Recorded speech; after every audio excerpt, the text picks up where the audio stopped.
In Pennsylvania, the night manager of a fast food restaurant is found brutally murdered, the apparent victim of a robbery gone bad. For 15 years, police are unable to identify a suspect. But then, an elite group of forensic experts agree to take on the case. A man disappears from his Lubbock, Texas home. All indications point to foul play. But until police can find the victim's body, they are powerless to prove murder. When the trail of clues stops, homicide investigators are often left with few options. But an elite group of forensic experts, known as the Vidocq Society, can heat up a cold case and apply their expertise to deliver collective justice.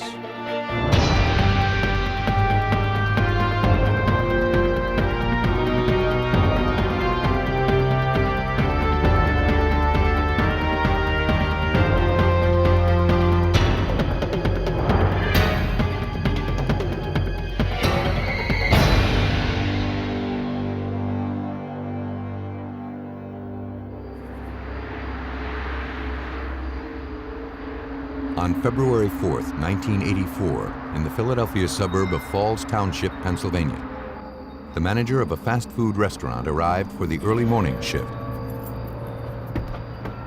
He was alarmed to find that the front door was unlocked.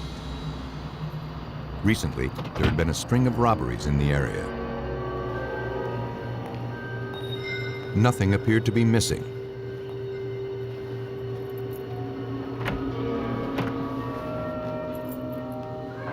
But in the kitchen, he discovered the night manager, Terry Brooks, lying on the floor.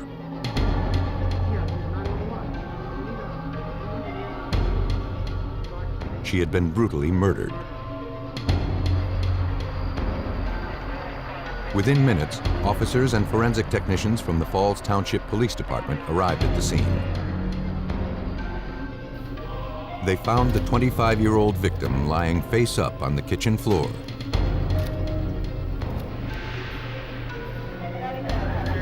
A large knife jutted out of her throat. A plastic trash bag had been used to cover her face.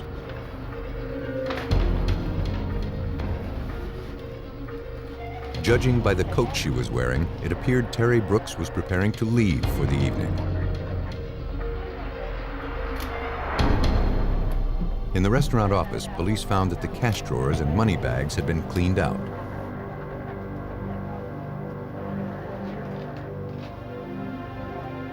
The victim's shoes were found lying by the desk. Though this was just one of several restaurants to be robbed within a few months, it was the first to end in murder. Technicians searched for any clues to the killer's identity. They found nothing. No signs of a forced entry were found around the unlocked front door. Based on the evidence, police theorized that after Terry Brooks left the restaurant, she was ambushed by the robber and then forced back inside.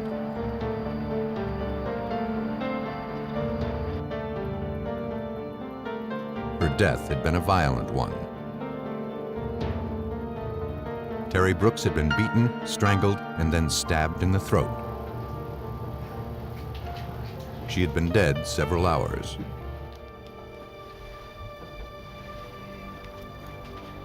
Hair and skin scrapings were found in the victim's hands and fingernails, indicating she had put up a fierce struggle. But in the days before DNA testing was available, examiners could only conclude that the samples had not come from the victim.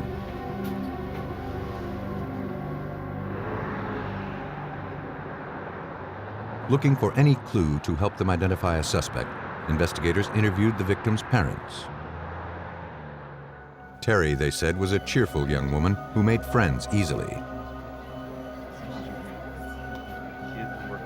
She had put herself through college and worked hard, hoping to own her own restaurant one day.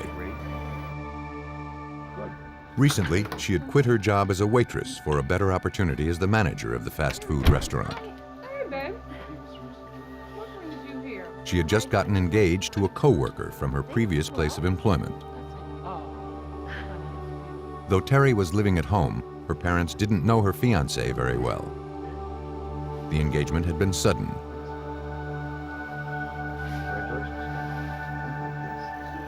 They couldn't think of anyone who might want to hurt their daughter.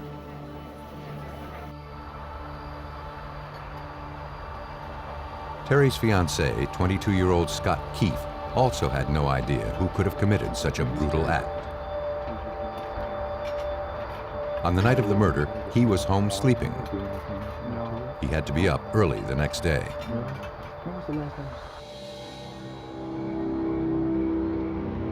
Around 6 a.m. the following morning, he drove by her house on his way to work.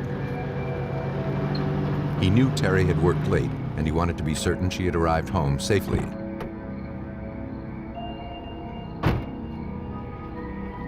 When he noticed her car wasn't in the driveway, he became concerned and woke up her parents. Hey, Mr. Brooks, how's it going? What are you doing here, honey? When they discovered Terry had not been home, they called the restaurant. That's when they learned she had been murdered. Though robbery appeared to be the motive behind the murder, police returned to the restaurant to speak with the manager. They collected all of the employee files, looking for evidence that the killer may have been a disgruntled employee. The manager could think of no one on his staff that had a problem with him or Terry.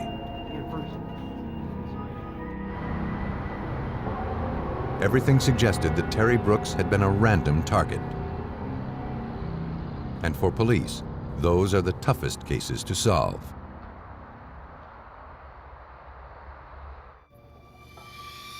Desperate to generate a lead, examiners scrutinized all of the evidence collected from the crime scene.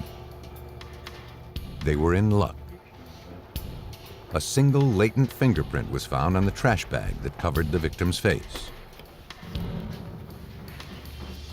It was matched to one of Terry Brooks's co-workers at the restaurant.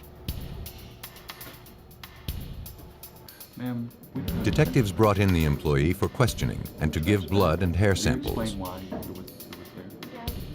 But she didn't seem capable of the violence inflicted on Terry Brooks.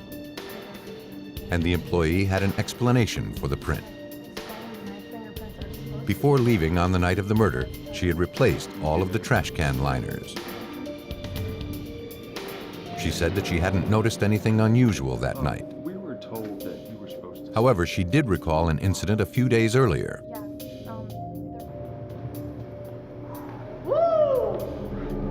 Near closing time, two men came into the restaurant. They appeared drunk and were causing trouble. The employee called her manager.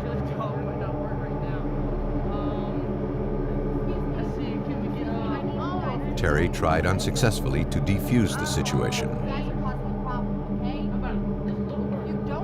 When she threatened to call the police, the men became verbally abusive. They made several threats before leaving.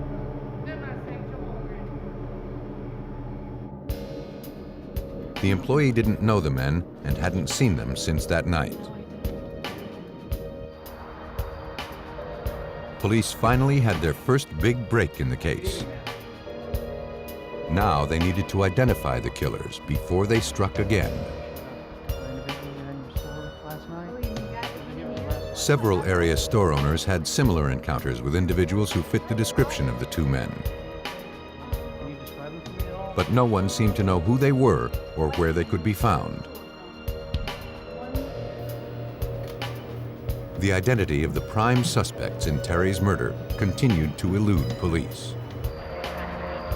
Soon, the investigation into her murder turned cold. And it would remain that way for the next 14 years.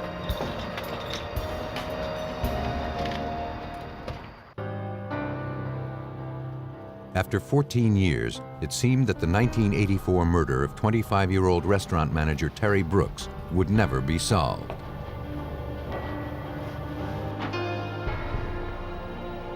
But in 1998, police in Falls Township, Pennsylvania, decided to re-examine all of the unsolved homicides in their jurisdiction. Detective Sergeant Wynn Cloud came across the Terry Brooks case file. There was a lot of physical evidence available, and I examined all that, and it was all good physical evidence and preserved well. I believe that this had a very high solvability. Sergeant Cloud enlisted the aid of homicide detective Nelson Whitney and Deputy District Attorney Lori Markle. After reviewing the case files, the team found a hole in the investigation conducted more than a decade earlier. At that time, there were several fast food restaurant robberies that were occurring in this area, and the investigation conducted in the 80s had really focused on that idea. So we decided that in addition to looking at the possibility that the murder was a robbery homicide, we would also learn more about Terry and investigate the possibility that the murderer had been someone who knew her. Investigators tracked down the people who knew Terry and her habits well. They located her former manager. When he viewed the crime scene photos for the first time, one in particular caught his attention. Detective Nelson Whitney explains. So one of the things that Terry would do every day would be to clean out the ashes out of the ashtray and place it in a little ledge above the desk. She would close the ledger on the desk. She would put the phone in a certain position, put the ruler and the calculator away. The photograph of the desk from the crime scene clearly showed that the ashtray was in the middle of the desk, that it had ashes in it. There was an open book there, a ruler was out, a calculator was out. Terry was also known to kick off her shoes when she did desk work. The information was at odds with previous suspicions that Terry was accosted outside the restaurant and then forced back inside. Been on a timer. We don't know where the light control is. And that opened up the possibility that she knew her killer and had even let him inside the store. Who unlocks it? She opens the safe at some point, whether she was. But so far, that was only a theory, and one that put investigators no closer to identifying Terry Brooks's killer. Police needed more help. For that, they turned to an elite crime-solving team headquartered just a few miles away in Philadelphia. There, in the historic Downtown Club building, some of the greatest criminal theorists had been meeting every other month since 1990. This is the home of the Vidocq Society, a non-profit private brain trust of the nation's most esteemed law enforcement officials, forensics experts, psychologists, and government agents. Dick Laventhal is the Director of Communications for the Vidocq Society. The society is named after Eugene Francois Vidocq, Frenchman that lived from 1775 to 1852. We credit him with being the father of modern-day detective practice. He's truly our inspiration. He's a man that thought out of the box. He was the first detective who began to keep files and records on criminals' methods of operations. The society is limited to 82 full-time members, one for each year of Vidocq's life. Originally, they assembled to discuss historical cases and mysterious unsolved crimes. That soon changed. Very quickly, we segued into an organization whose reason for existence was to look into unsolved homicides and try to solve the anguish of families when there's a loved one who's been murdered. To have an unsolved homicide accepted by the Vidocq Society, investigators must first present their case to its members. At the next Vidocq gathering, Sergeant Cloud did just that. I presented this on a factual nature. I did not give any theories, so I wouldn't taint any of their opinions. Everything I gave them were what facts I gathered from the case, from the crime scene. And after I was done presenting to them, I was approached by probably 30 members, possibly even more, but 30 that were real interested in it. Vidocq Society co-founder Richard Walter offered to donate his expertise to the case. My area is crime assessment and profiling. And basically, crime assessment is the act of looking at the crime scene, what's there as well as what's not there at that crime scene, then taking that information and reconciling that with known patterns of behavior that we know in terms of criminal activity. So we know a great deal about the offender from the crime scene. For Walter, the violence observed in photographs suggested the killer was motivated by vengeance or anger, not money. Walter believed that the killer was someone close to the victim, and the robbery was staged to throw investigators off his trail. From the lack of organization observed at the crime scene, Detective Cloud also learned that the killer likely had little more than a high school education. He probably worked as a menial laborer, perhaps a cook at a pizza or hamburger joint. Because of his rage, experts theorized he likely had difficulty maintaining relationships with women.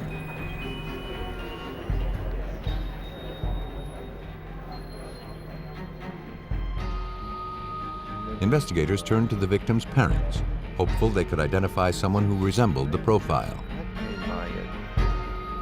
Terry's father was dying of liver disease. The couple didn't know anyone who resembled the profile. However, they recalled that on the morning of the murder, Terry's fiancé, Scott Keefe, had acted strangely. Though Keefe appeared upset to learn his fiancée had been murdered, he refused to go to the hospital to help identify the victim. He said he didn't want to be late for work.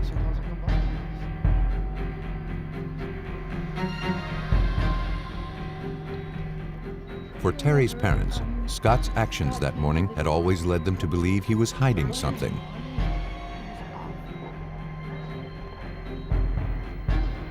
Police agreed. To find out what that was, investigators interviewed Terry's old friends. None spoke highly of Scott. They were all surprised to learn Terry was engaged to him. Scott was possessive and jealous, and he was in financial trouble that allegedly resulted from a drug problem. Things became more strained when Terry took a pay cut to manage the fast food restaurant. Just before she was murdered, Terry had talked about ending the engagement. Based on the information, Detective Cloud began delving into Scott Keefe's background. What he found was an uncanny parallel to the psychological portrait generated by Vidocq Society experts, right down to his job. Our ultimate suspect worked at a pizza joint, had been for years. He had several relationships, personal relationships, but they were very rocky. With the help of the Vidocq Society, investigators had finally identified a suspect in the 15-year-old slaying of Terry Brooks. Now it was up to Falls Township Police to prove it. With the help of the Vidocq Society, an elite non-profit group of law enforcement officials, police in Falls Township, Pennsylvania had finally identified a suspect in the 1984 murder of Terry Brooks. Now, investigators turned to physical evidence collected nearly 15 years earlier to prove it. The biological evidence collected at the time of the autopsy was forwarded to the nearby drug scan laboratory. There, new DNA technology, unheard of at the time of the murder, had become a sophisticated crime-solving tool. Forensic scientist Diane Marshall examined the evidence. The samples had been carefully stored, and DNA is very stable over time. Genetic tests revealed that the skin found under Terry's fingernails had not originated from her. Marshall looked for DNA samples on the murder weapon to see if she could produce a match. But after so much time, it appeared that no traces of blood remained. And I took apart the knife where the blade actually joined into the wooden handle, and I was digging around there with a scalpel, a clean scalpel, and I removed like really this crusty old material that was in there. And then I did process that specimen for DNA. I determined that there was 2 different DNA types there, one which matched the victim and one which matched an unknown suspect. And that DNA type from the suspect was the same that it was recovered under the fingernails. Investigators had finally uncovered evidence that could link a suspect to the murder.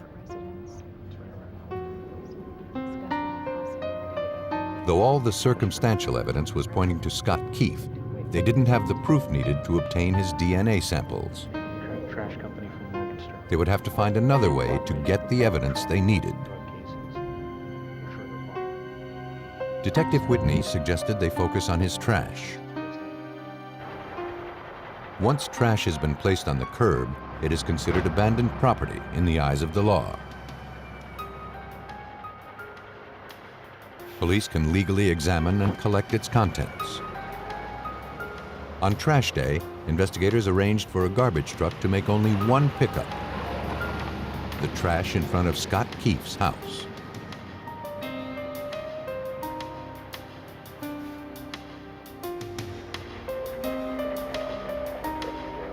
A few blocks away, police took possession of the garbage and hand-delivered it to the crime lab.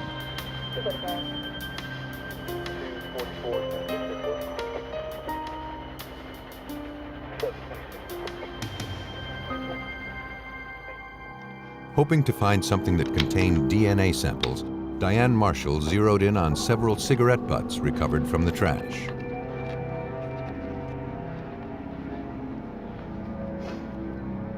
When one smokes a cigarette, one deposits their saliva on the filter. Included in that saliva are epithelial cells, which come from the lining of your mouth.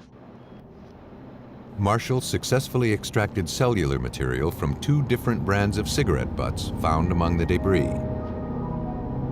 So I isolated the DNA from the saliva deposited on the filters of each of the brands of the cigarettes. And I noticed that one particular brand had one specific DNA type. It did not match any of the evidence from the crime scene. But DNA from the second brand did.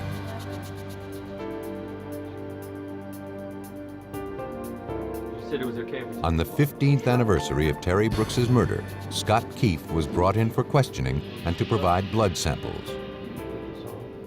According to Detective Nelson Whitney, he never realized he was a suspect.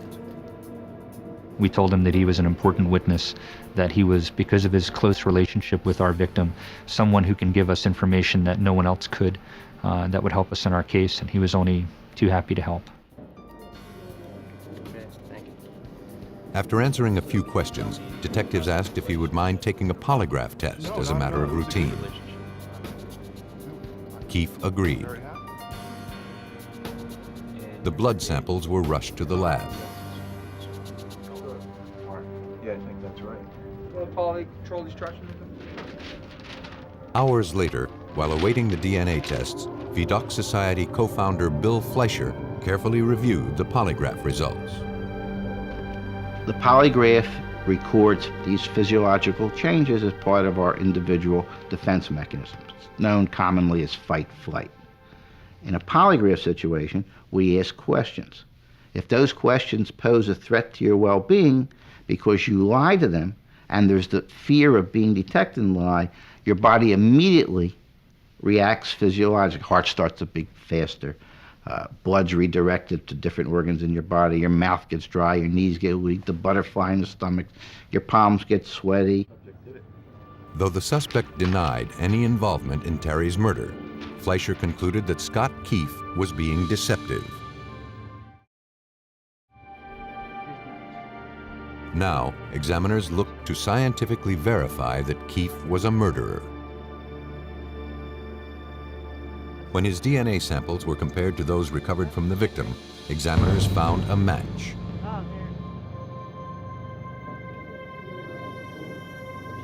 Police confronted the suspect with the test results. Scott Keefe had no choice but to confess. Keefe stated that he often stayed with his fiancée at the restaurant when she was working late. On the night of February 4th, 1984, Terry Brooks decided to end their engagement.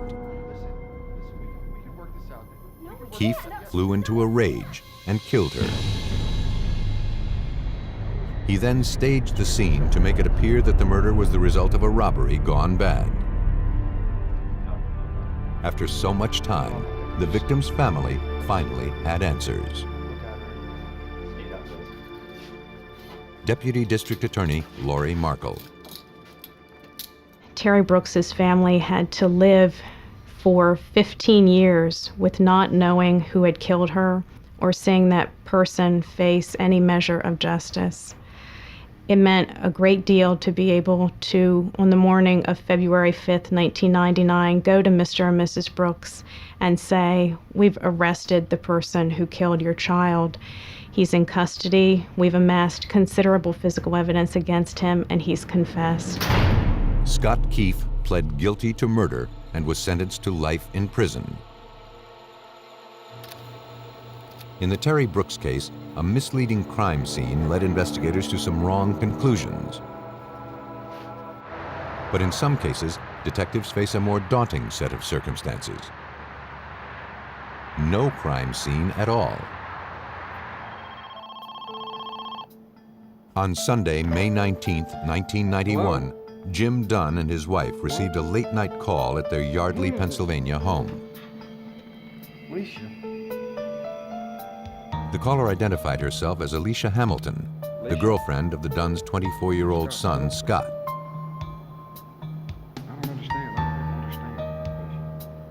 Upset, Alicia said Scott had disappeared from their Lubbock, Texas home. Jim told Alicia not to worry. He was expecting a call from Scott any day.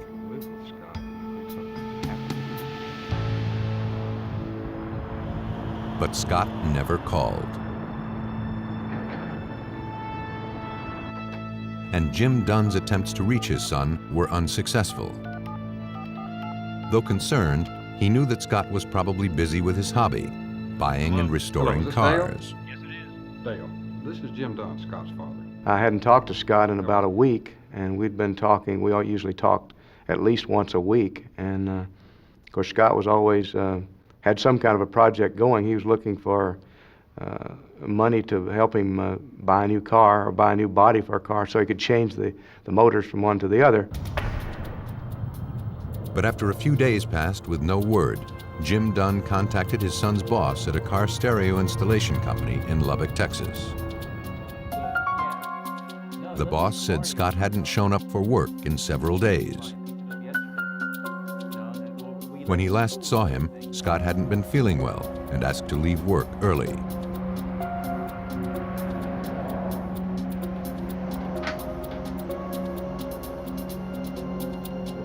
He left his tools and his car at work and had his girlfriend, Alicia Hamilton, come pick him up. Scott said he hoped to be back at work in a few days. The boss told Jim Dunn that Alicia Hamilton called the shop a few days later. She believed Scott had left her for another woman. But Scott's father didn't believe his son would simply abandon his prized cars. He contacted Lubbock police to report his son missing. But there was little investigators could do. As an adult, Scott Dunn had the right to be missing. More importantly, there was no proof that a crime had taken place. Still, Detective Tal English agreed to look into the case. He basically told me how unusual it was for Scott to be gone at all, just to disappear like this. And Two things that he was really concerned about that concerned him was he had left his tools at his work, and he had left his car there, and had not taken either one. Those two items were extremely important to him, and Jim knew that he wouldn't just leave that. Later that evening, detectives contacted Scott's live-in girlfriend, Alicia Hamilton. She had last seen him just hours before he disappeared. She said she brought Scott home from work after he complained of feeling sick. She put him in bed and made him some tea. She wanted to stay and take care of him, but Alicia was already late for her waitressing job. Scott insisted that she go. Alicia said goodbye and went off to work. She hadn't seen him since.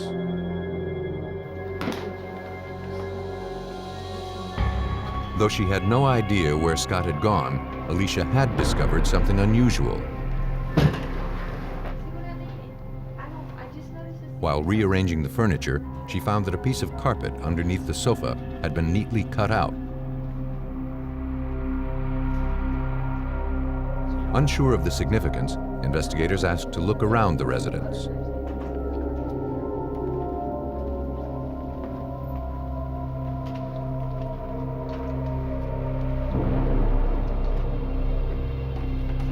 In the bedroom, they found the missing piece of carpet. It had been duct taped to the floor and was covering a bare patch of the rug. No idea. Alicia hadn't noticed it before. Underneath the patched carpet, investigators noticed large reddish-brown stains. They appeared to be blood. When we saw that it looked like a crime scene, we kind of backed up. That's when our identification section was called in. They came out, and we wanted them to photograph the scene prior to actually anything being moved. Tests confirmed that the stains were human blood. Though it was unclear if the blood had originated from missing 24-year-old Scott Dunn, the finding indicated that something violent had happened inside that bedroom. A concerned father's intuition had exposed a possible homicide. While looking for answers in the disappearance of 24-year-old Scott Dunn, police in Lubbock, Texas made a troubling discovery. In the master bedroom of the apartment the young man shared with his girlfriend, detectives discovered bloodstains underneath a section of carpet. Authorities scoured the room for more evidence. Under a light source, technicians found copious amounts of blood throughout the room. On the walls and ceiling, they found smears and streaks of more blood. It was a telltale sign that someone had tried to clean up evidence of a brutal crime.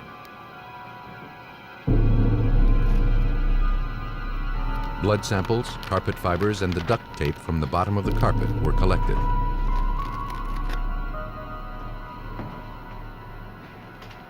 They also retrieved Scott Dunn's hairbrush for possible DNA samples.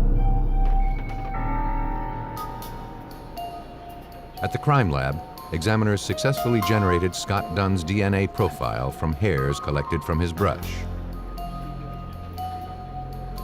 When that was compared to the ones extracted from all the blood evidence, they found a match. For Detective Tal English, there was no doubt Scott Dunn had met with foul play.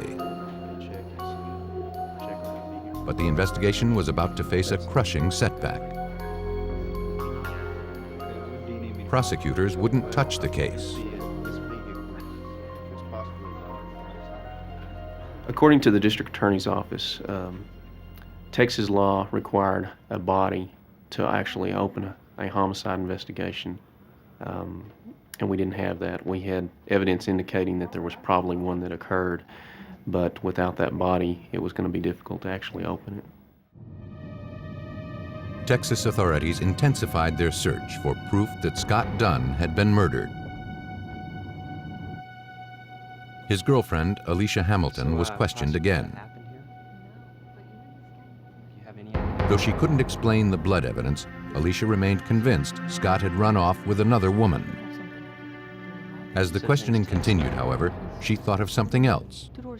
She and Scott had been having problems with a neighbor, a man named Tim Smith. According to Alicia, Tim had been harassing her in recent weeks. Alicia said she met Tim at a local nightclub a few months back. She admitted that she began dating him outside of her relationship with Scott. When she realized the mistake she had made, she tried to break it off with Tim. But he couldn't seem to let go. He began to follow her and would show up at the apartment she shared with Scott. Sure, everything's okay? Yeah, now that She tried, according to her, to distance herself from him. Tim wouldn't let that happen. He lived in the same apartment complex at an apartment that was further down from where their apartment was, and was hanging around a lot, and she just couldn't get rid of him. Though authorities didn't officially have a crime, they now had a potential suspect. Before looking closer at Tim Smith, however, they first needed to rule out that Scott had left town with another woman. Investigators tracked down a woman who had been spending a lot of time with Scott prior to his disappearance. She admitted she and Scott had become close friends, but nothing more. Just before he disappeared, Scott told her that he wanted to end his relationship with Alicia. But he admitted to being nervous about the confrontation.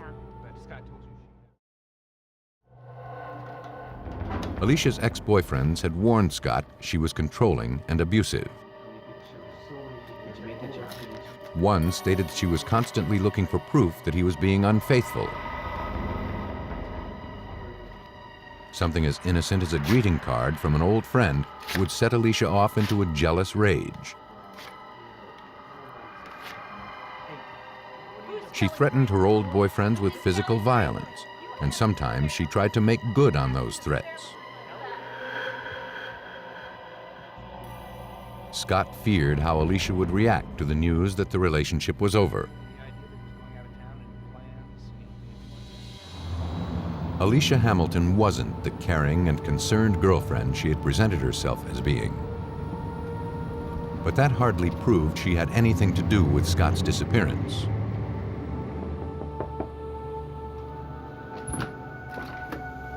Police paid a visit to Tim Smith, the man Alicia claimed had been harassing her and Scott.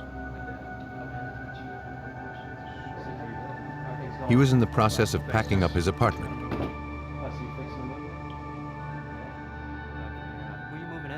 When detectives asked where he was going, he gave a startling answer. He and Alicia Hamilton had just bought a place and were moving in together. Tim Smith denied any involvement in Scott Dunn's disappearance. Then, officers noticed a roll of duct tape. It appeared similar to the tape found in Scott Dunn's bedroom.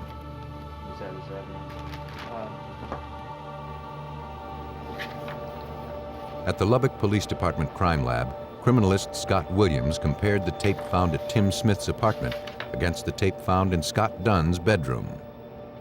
We look at the physical characteristics. This would include looking at the color, the texture, any type of embossing on the duct tape. And of course, in duct tape, there are fibers or strands running through the duct tape. We look at the spacing and what those fibers are made of. All of the characteristics matched. Next, the chemical composition of the adhesive was analyzed. The two samples were identical in every way. And there was something else. I noticed on the side of the roll of duct tape that there was fibers and hairs adhered to the side. I asked David Young, a person who does our hair analysis, to determine if these could have had some other common origin in the case. Trace evidence examiner David Young compared the hairs on the roll of duct tape found in Tim Smith's apartment with ones from Scott Dunn's hairbrush. He found one consistency after another. It basically tells us that at some point in time, Scott Dunn was around that roll of duct tape, and therefore, since we linked the duct tape to the part of the crime scene, it helped put Scott Dunn with that roll of duct tape that was possibly at the crime scene as well. Police now had a physical link between the possible crime scene and Tim Smith's apartment. Tim Smith was now the prime suspect in a missing persons case, and his relationship with Alicia Hamilton could not be ignored. But Scott Dunn's fate remained a mystery. Until authorities could produce his body, they would be unable to prove murder. Police in Lubbock, Texas suspected that missing 24-year-old Scott Dunn had been murdered.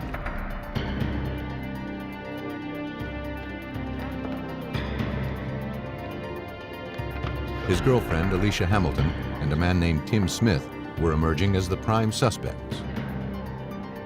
But without the victim's body, they were unable to prove that harm had come to Scott Dunn. The case threatened to go cold. But Scott's father, Jim Dunn, refused to let his son's case slip away. I'd continued to press the issue and for almost a year, and was trying to find out as much as I could about Alicia Hamilton, who she was. And also then the case had just actually had stalled because the district attorney, I'd spoken to him a couple of times, and he said, "Dunn, I don't know why you're calling me." He said, "You don't even have a body. You don't have a crime." He said, "It's just a missing person." Determined to find justice for his son, Jim Dunn traveled to Albuquerque, New Mexico, Alicia Hamilton's hometown. He began digging into her past, looking for anything that could demonstrate she was capable of murder. He found nothing.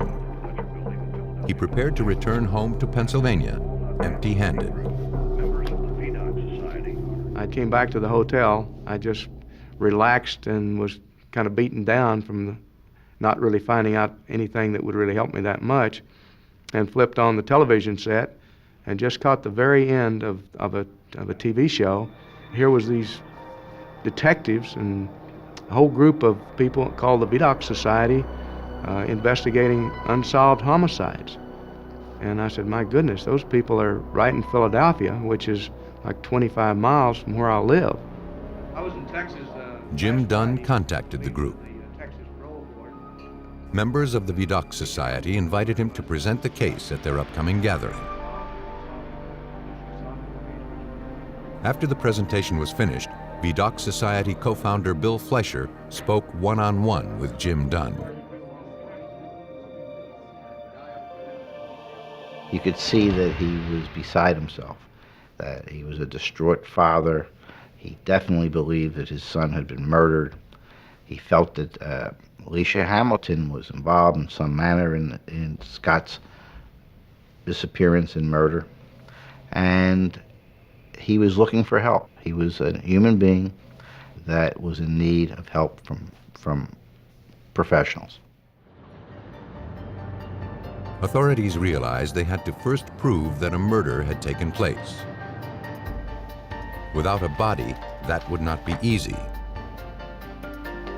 Vidocq Society members turned to renowned crime scene reconstruction expert Tom Bevel for help.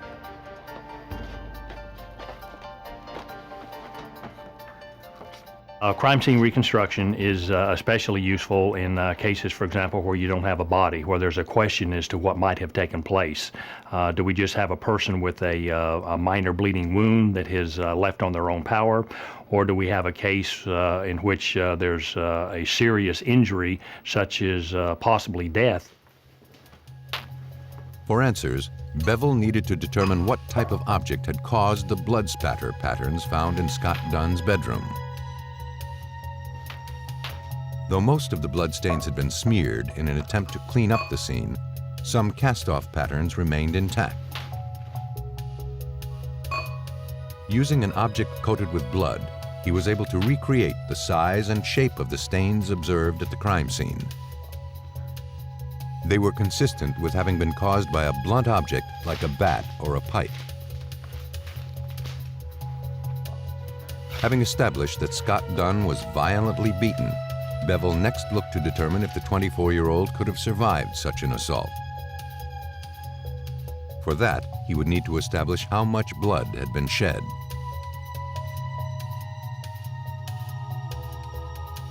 He poured blood onto a similar piece of carpeting until the dimensions of the stains matched the ones found on the floor of Scott Dunn's bedroom.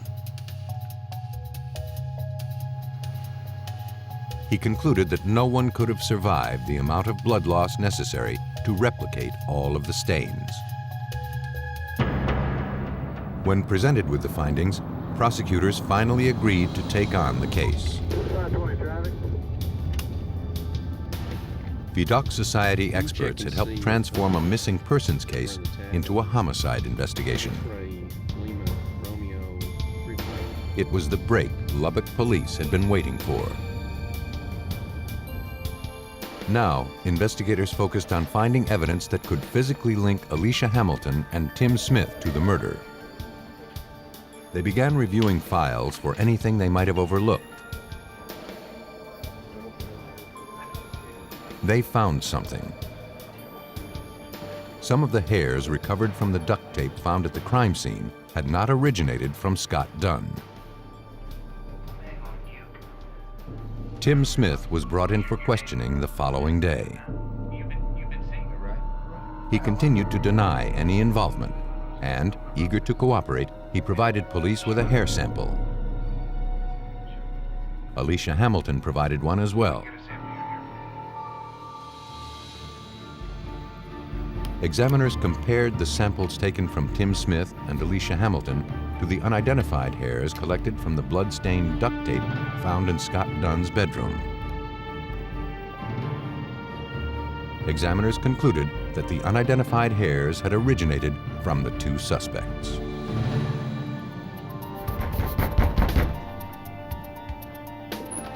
For authorities, the findings provided enough evidence to arrest Alicia Hamilton and Tim Smith.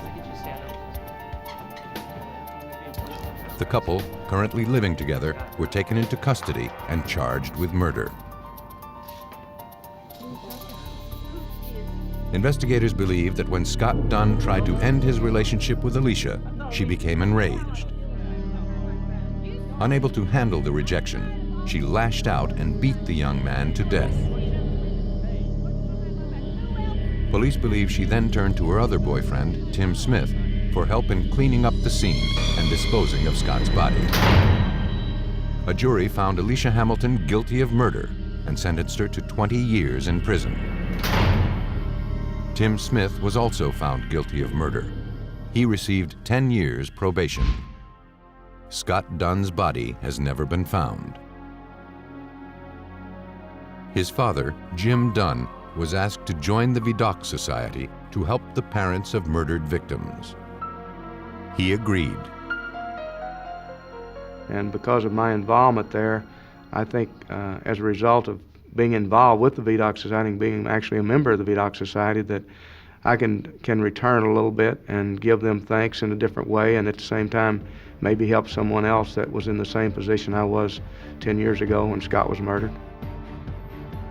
The Vidocq Society says its only client is truth.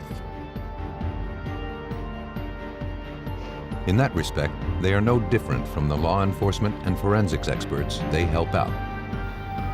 But when killers are cunning and the truth is elusive, Vidocq Society experts provide the new perspective to bring cold cases back from the brink.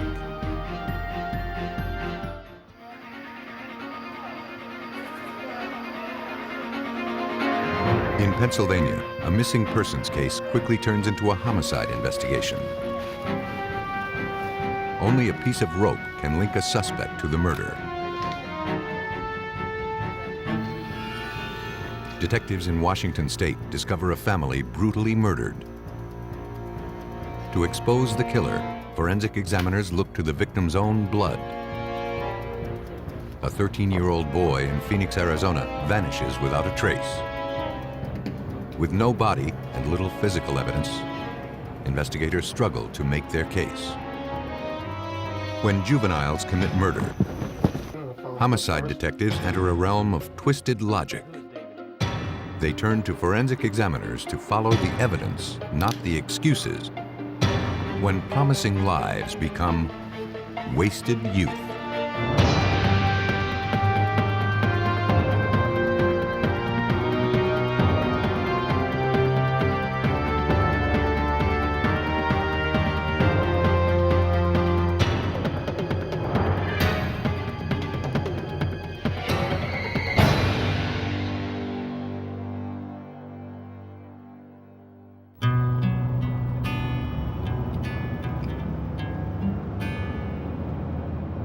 In this episode, some of the names have been changed.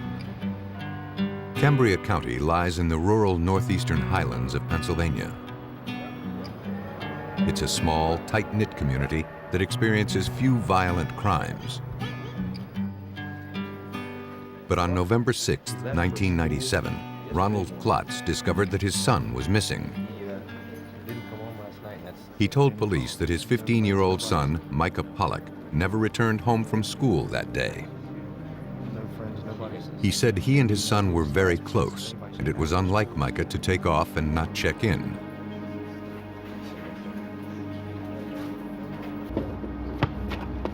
Mr. Klotz explained that Micah had come to live with him the previous spring.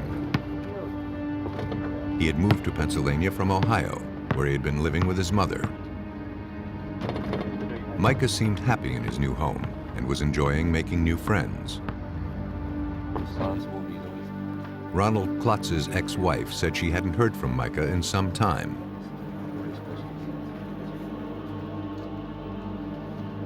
Though teenage boys often run away from home, Detective Greg Batcher of the Pennsylvania State Police soon learned it was unlikely that this was the case with Micah.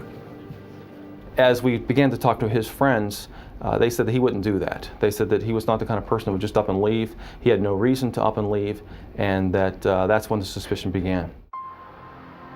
Investigators learned that the missing teenager had recently begun dating a girl from school. When questioned, the girl told police that on the day Micah disappeared, he told her he was going hunting with 16-year-old Andrew Callahan. That surprised her. Andrew Callahan was her ex-boyfriend, and he seemed to resent Micah. She explained that when she and Andrew broke up, she began seeing Micah. But Andrew was possessive and had even threatened Micah on a few occasions. Andrew couldn't seem to let go. He was very jealous, very demanding of her, and it just, according to her, that he was just, watching her all the time. He did not want her to be with someone else. She wasn't sure if Micah had actually gone on the hunting trip with Andrew that day. Several days passed with no word from the teenager.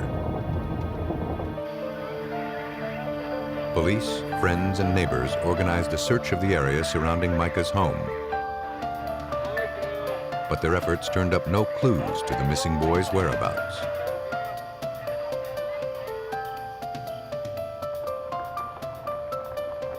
Desperate for a lead, police set up a roadblock nearby and questioned passing motorists. Though it seemed like a long shot, the effort paid off. A man recognized a photograph of Micah.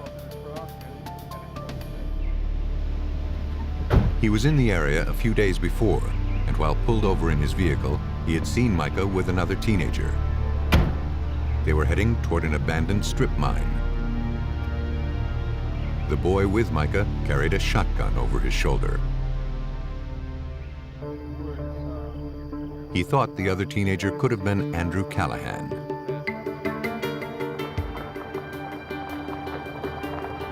The next day, police and forensic technicians followed up on the lead. They traveled to the strip mines where the motorist had seen the two teenagers a few days earlier. Recent heavy rains made searching the area for clues a challenge.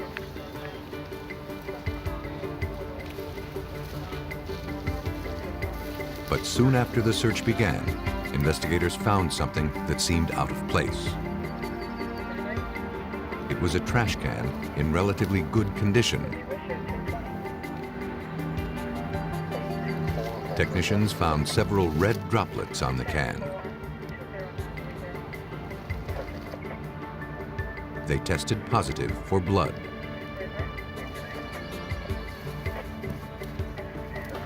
Investigators preserved the murky rainwater from inside the can for further testing.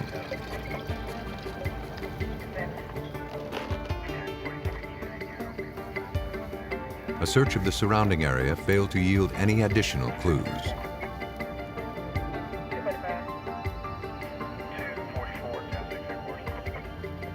All of the evidence was forwarded to forensic examiners.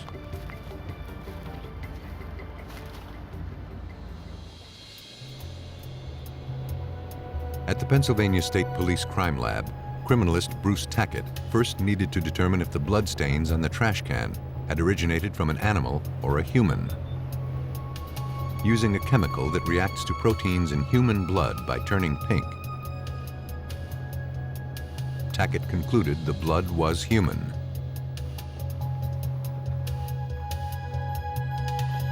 But to generate a genetic profile from the evidence, Tackett would need additional samples.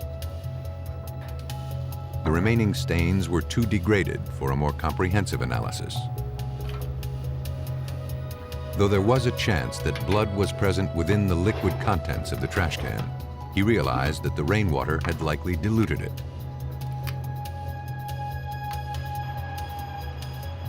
The only way to extract remaining blood proteins would be to first remove the water from the sample. Tackett poured the liquid into a pan and then placed it in an evaporation chamber. In this dry environment, with an air current passing over the sample, the liquid was slowly removed and the solids became more concentrated. After most of the water had evaporated, Tackett tested the sample to see if there was any blood protein in the residue. He couldn't detect any, but he did find a potentially valuable piece of trace evidence: a single strand of human hair. Though there was no way to confirm whose hair it was, police feared it had originated from Micah Pollock. Investigators returned to the area around the strip mines where they found the trash can. This time, they brought a cadaver dog.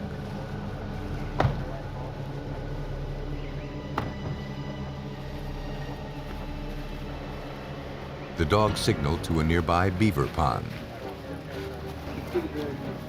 There, in a shallow area of the pond, searchers found the decomposed body of a young man.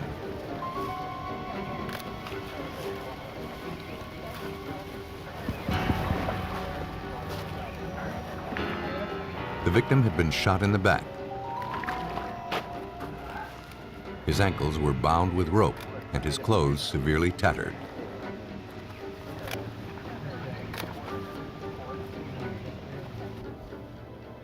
Through dental records, the medical examiner confirmed that the week-long search for Micah Pollock had finally come to a tragic end. Micah had been killed by a 12-gauge shotgun fired at close range.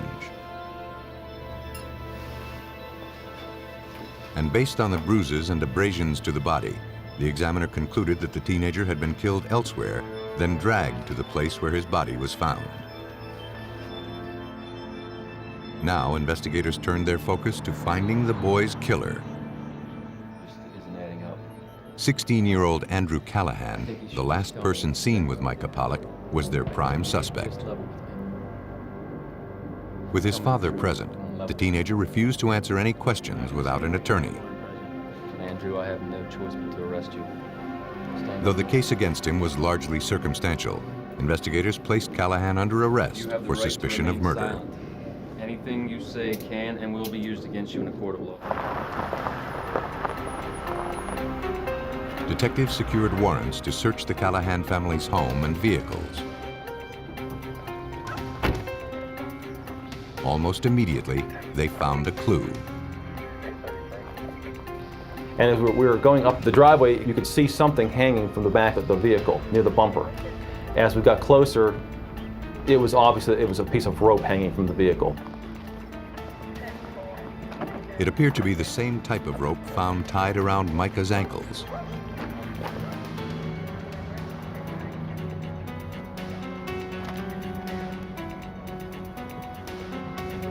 As the team made their way to the residence, they discovered more rope on the porch.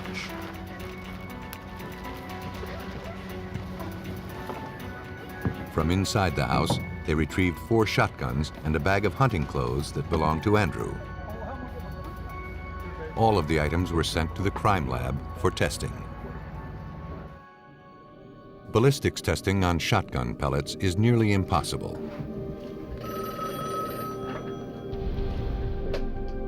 Sergeant Badger, may I help you? And in this case, examiners were unable to demonstrate that the shotguns retrieved from the Callahan's home had been used to murder Micah Pollock.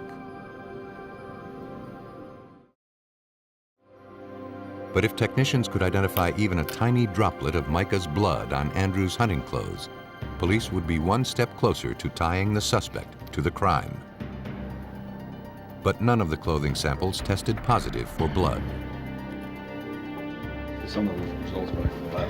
Okay, how do we make that? Though convinced of Andrew Callahan's guilt, police couldn't seem to find a shred of physical evidence linking him to the crime. With the suspect unwilling to cooperate, investigators were running out of ways to prove that Callahan was a killer.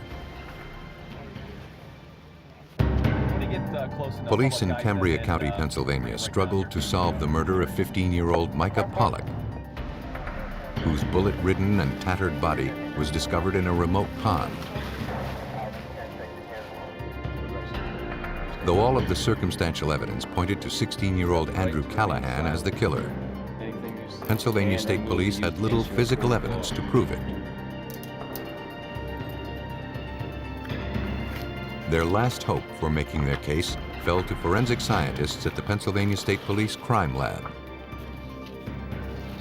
Examiner Bruce Tackett looked for consistencies between the rope found tied around the victim's ankles and the samples collected from the suspect's residence. When I did the rope comparison in this case, I determined that the ropes were a clothesline type rope. They had a woven or a braided cover over top of a core of fairly coarse man-made fibers. I examined all 3 of those pieces of rope that I had, determined that the construction on all of those was exactly the same.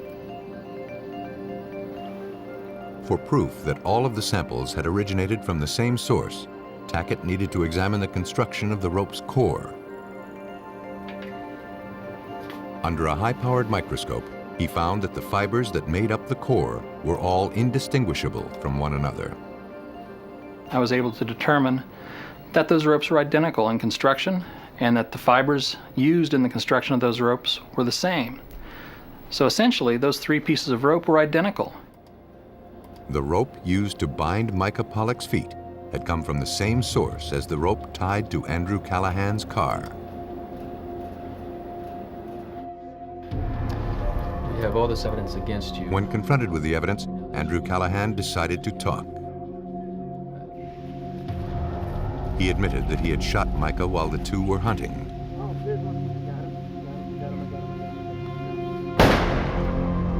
He claimed that when the shooting occurred, he was tracking a bird as it flew into some nearby brush. He believed his gun was positioned at a downward angle. He didn't notice that Micah, who had been standing some distance away, was in his line of fire.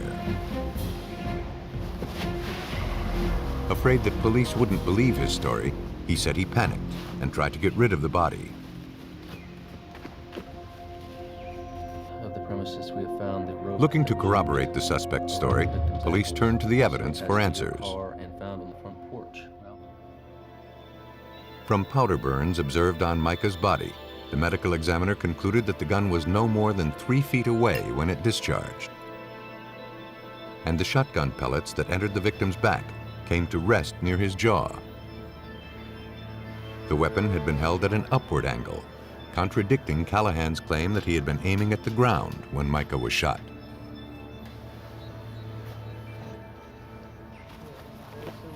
Police believe that Callahan went hunting that day with only one target in mind. Got another one over there up on the hill there last year, and there's this The teenager down this who was way. now dating his ex-girlfriend.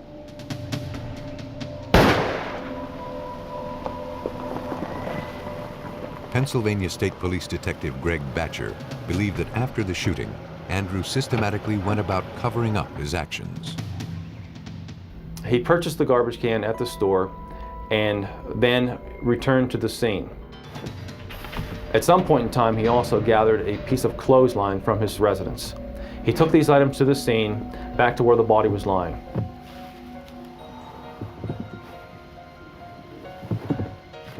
But when Micah Pollock's body wouldn't fit in the garbage can, he used rope to drag the body some 400 feet behind his car until he reached a remote spot. 16-year-old Andrew Callahan was tried as an adult. He was found guilty of first-degree murder and sentenced to life without parole. Police believe that irrational jealousy drove Andrew Callahan to murder his rival. But sometimes, investigators can find no motive at all. A suburb of Seattle, the Woodbridge section of Bellevue, Washington, is a quiet neighborhood. One that is unfamiliar with brutal crime.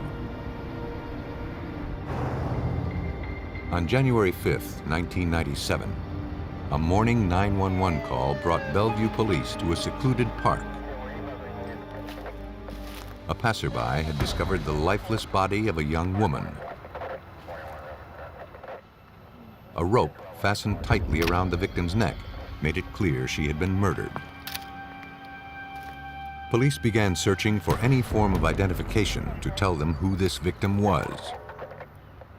No other visible signs of injury. Lying near the body, they found a checkbook. The account was in the name of Karen White, and it listed a San Diego address. Bellevue police searched through records looking for a Karen White who matched the victim's description. Homicide detective Jeff Gomes found a potential match. A 20-year-old woman with that name and physical description listed a previous address just a few blocks from the park where the body was found. After confirming it was the same Karen White that had been found murdered, Detective Gomes had the grim task of making the notification. As a detective, one of the most difficult tasks you have is notifying next of kin of a death in their family. I don't enjoy it. It's very difficult to do. Several hours after the body was recovered, detectives went to the White home. Though several cars were parked in the driveway, the house was dark. No one appeared to be home.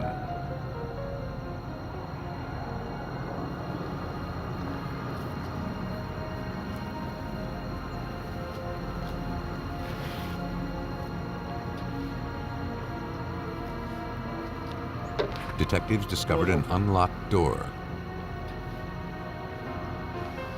Fearing that someone could be in danger, one of the officers entered the property. The house was eerily silent. It appeared the residence had been robbed.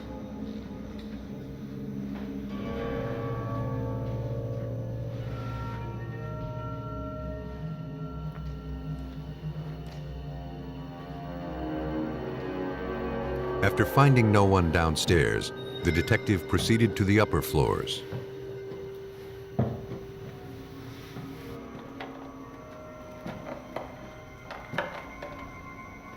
As he approached a bedroom, he noticed bloodstains on the outside of the door. When he looked inside, he discovered the lifeless body of a teenage girl.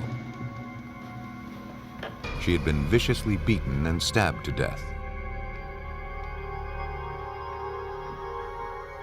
He yelled for his partner to call in for backup.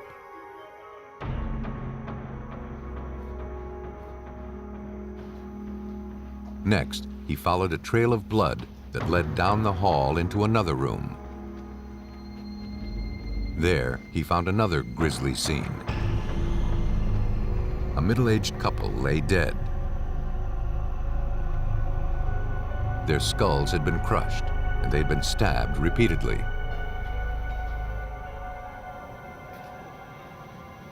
The victims were later identified as 17-year-old Janet White and her parents, Regina and Walter White.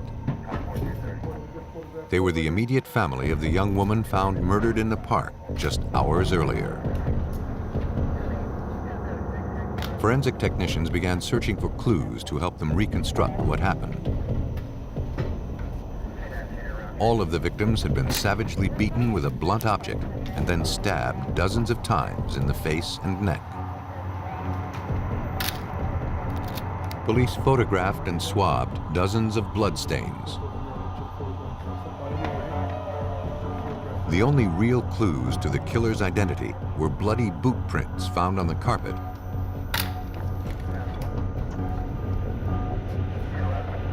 and one on the back of Walter White's shirt. Though the triple murder at the White residence appeared to be the result of a robbery gone bad, that didn't explain the murder of Karen White just a few blocks away.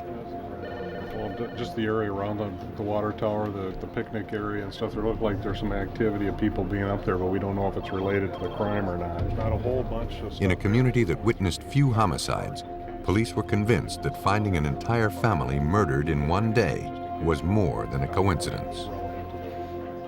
The main question was, are these scenes connected? Was that the same suspect acting in both scenes? Was it a one-time incident where a person killed this family, or was it a serial killer? Despite the lingering questions, police were faced with the reality that at least one brutal killer was on the loose in the city of Bellevue. And until they could identify a suspect or an apparent motive, police were powerless to stop him from killing again. While searching for answers in the strangulation murder of 20-year-old Karen White, Bellevue, Washington police made a shocking discovery. A few blocks away from where her body was found, detectives discovered that her parents, Regina and Walter White, and her 17-year-old sister Janet had been brutally beaten and stabbed to death in their home. Police focused their investigation on Karen's murder, believing that her killer was responsible for the other 3 homicides. Through interviews, investigators learned that before Karen moved to San Diego to become a volunteer in the AmeriCorps program, she associated with a tightly knit group of teenagers who were part of a movement referred to as goth. It's young teenagers dressing all in black, painting their faces white, dyeing their hair. They sometimes pretend to be vampires with fang teeth, and they dress the part. Witches, they pretend to be witches. Police learned that one of those friends had seen Karen the night before her body was discovered. The friend had stopped by the White residence. Karen had come back to Bellevue for a few days to visit her family. That night, Karen wanted to run out and do some last-minute errands before returning to San Diego the following day. See y'all later. After being dropped off at home a few hours later, Karen said she still had one more errand to run. She wanted to see a teenager named David Anderson, who owed her some money. The friend decided not to go along. Police jumped on the lead. Under questioning, David Anderson, a 17-year-old high school student, confirmed he and Karen White were friends. But he said he hadn't seen her since she had come back into town. On the night of the murder, he stated he was at a friend's house all night. He and his friend never left. When asked if he owned any boots, Anderson said he had one pair and retrieved them for the detective. But it was clear that the sole pattern on his boots did not resemble the bloody prints recovered from the victim's residence.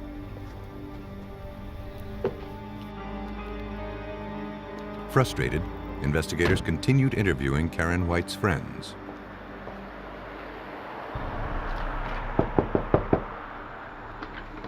One believed she had important information. She said that on the night of the murders, David Anderson had been at her apartment hanging out with her roommate.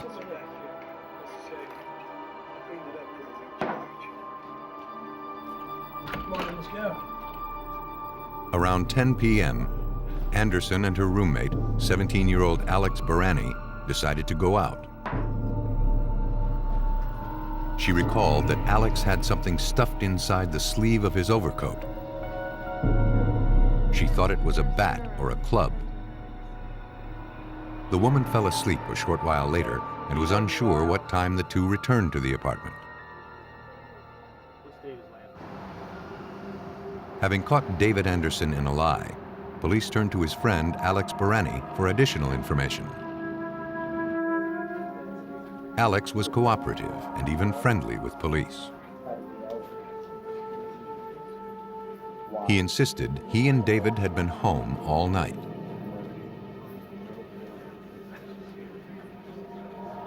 But when detectives confronted him with his roommate's statements, his demeanor changed. Homicide detective Bob Thompson. His chin began to quiver. He immediately started sweating, and he became visibly nervous. I, at that time, decided, I think this guy did the murder. Under persistent questioning, Alex Barani unraveled. The 17-year-old confessed to all 4 murders. He said after leaving the apartment, he dropped David Anderson off at his girlfriend's house and then went to the park alone to meet Karen White. He planned to tell Karen that David would be unable to pay back the money he owed her. On his way there, he decided he wanted to know what it was like to kill. He strangled the young woman. Fearing that Karen had told her parents her plans, Alex went to her home and bludgeoned and stabbed the family to death. Alex Barani said he had thrown away his boots that had left the prints found at the crime scene. You have the right to remain silent. He was placed under arrest and charged with the 4 murders. Though Alex had confessed to the murders, investigators knew from experience that they still needed to scientifically corroborate his statements. And they were unconvinced that he had acted alone.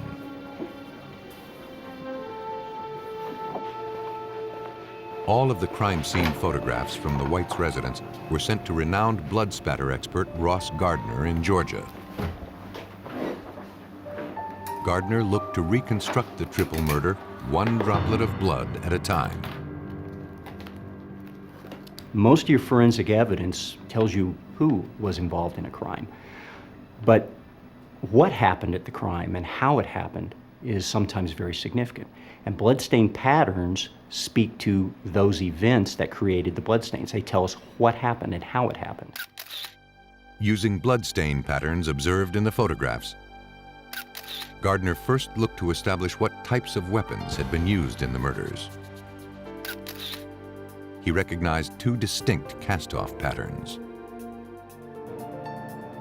The first type of pattern was consistent with having been caused by sharp force trauma, most likely by the blade of a knife. The size of the stains are very small, and here in particular, very similar to what we saw on the scene. And the reason being is we have a very thin edge on which the blood can accumulate as it's being cast off. A larger, blunt instrument made the second type of bloodstain pattern that Gardner identified.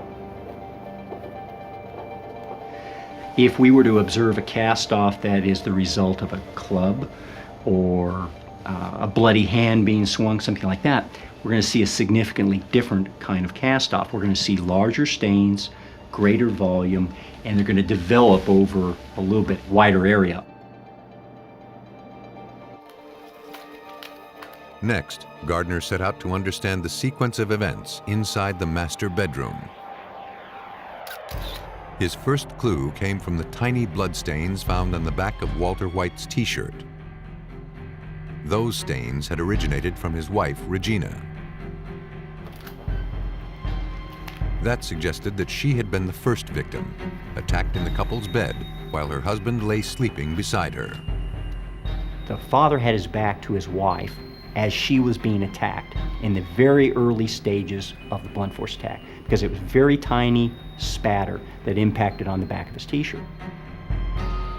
To understand what happened next, Gardner entered the coordinates of all of the bloodstains found in the room into a computer database. Then, specially designed forensic software was applied to the data. The location and pattern of the father's blood found next to the bed suggested he was attacked with a knife as he tried to get up. A trail of his blood led from that spot to the foot of the bed, where his body finally came to rest. There, more of the father's blood was found spattered on the walls, indicating he came under attack a second time. Those cast-off patterns had been caused by both a knife and a blunt object. When we took the combination of all the stains that were found in this corner, it really demanded, there was really no other explanation but that this spatter event was occurring and the sharp force was occurring from the other side. The stains indicated that the attacker stood in front of the victim's head when beating him with a blunt object, which caused his blood to eject into the scene in a radiating pattern. But Gardner found no blood spatter on the surface of one section of wall. The only explanation for the finding was that there was a second attacker standing in front of that wall. Lastly, the blood evidence showed that 17-year-old Janet rushed to her parents' room, but then was attacked and then dragged back to her room, where she became the final victim. Gardner's analysis was consistent with Alex Barani's confession, with one major exception. He had not acted alone.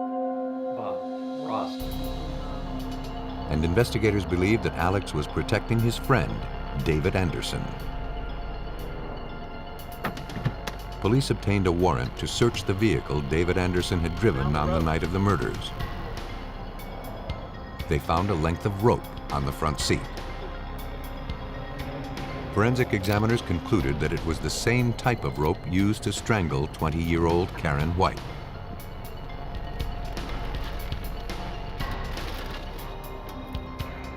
David Anderson was also charged with 4 counts of murder.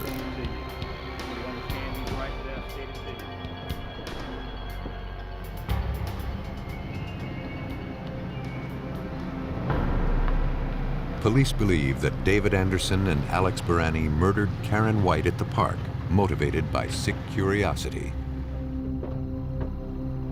They next set their sights on the victim's entire family.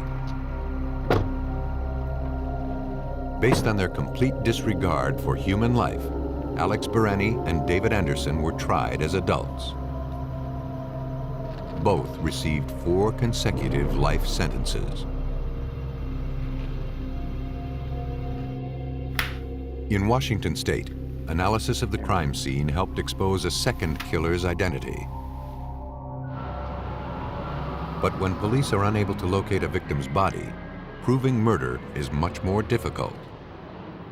In the late afternoon hours of November 10, 1995, Rhonda Mitchie entered the Phoenix Police Department to report her child missing.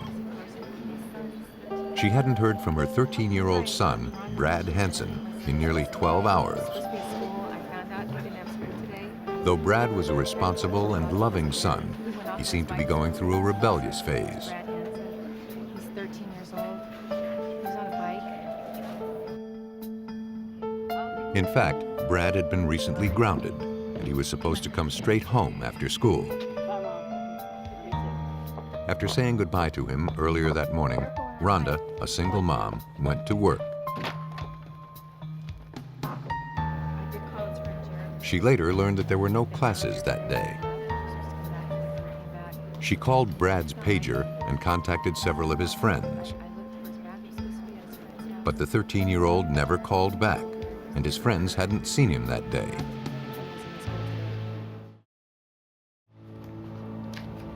Detective Sally Dillion agreed to look into the case. She was optimistic that there would be a quick resolution. We thought he'd ran away from home, that he was staying with a friend, and, you know, that in a day or two, 3, that he would return home.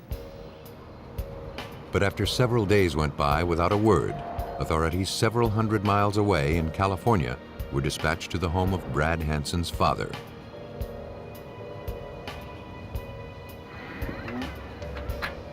Investigators hoped they would find the boy there. But Mr. Hansen had not heard from Brad in some time, and he was troubled that his son had not checked in. Phoenix police distributed photographs and a description of the missing boy throughout the area. But no clues to his whereabouts surfaced. A search of the desert and mountain areas outside of Phoenix also turned up nothing. Brad Hansen seemed to have vanished without a trace. Police in Phoenix, Arizona continued searching for 13-year-old Brad Hansen, who had been reported missing by his mother.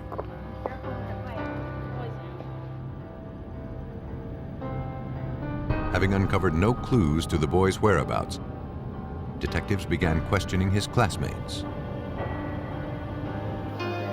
Brad's girlfriend, Jennifer, said that on the day he disappeared, she went over to a friend's house to hang out. Brad was also supposed to be there. But when Jennifer arrived at her friend Jeremy Bach's house, she learned Brad was no longer there. He had left his favorite ski cap behind. Then, in the kitchen, she noticed a hole in the wall. There was also a reddish-brown stain on the floor. 13-year-old Jeremy told her that he and Brad had been playing cops and robbers with his stepfather's guns. Not knowing that the guns were loaded, Jeremy said that Brad pulled the trigger, firing a round into the wall. The stain on the floor, he said, was ketchup.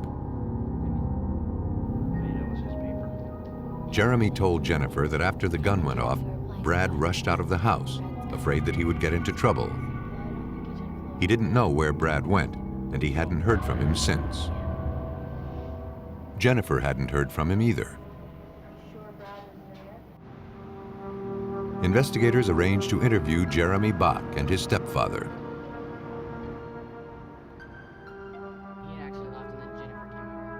Jeremy told the same story he had relayed to his friend, Jennifer. But when pressed on specific details, Detective Sally Dillion sensed that he wasn't telling the entire truth. There were parts of it that we had a notion were probably going to be true, and other parts that you could tell weren't. Times when he would make the eye contact and other times when he wouldn't.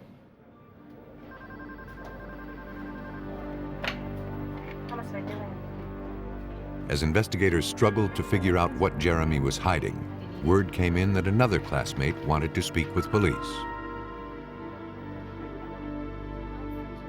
In the principal's office at the nearby junior high school, police questioned one of the missing boy's friends. He believed that Jeremy Bach had done something to Brad Hansen.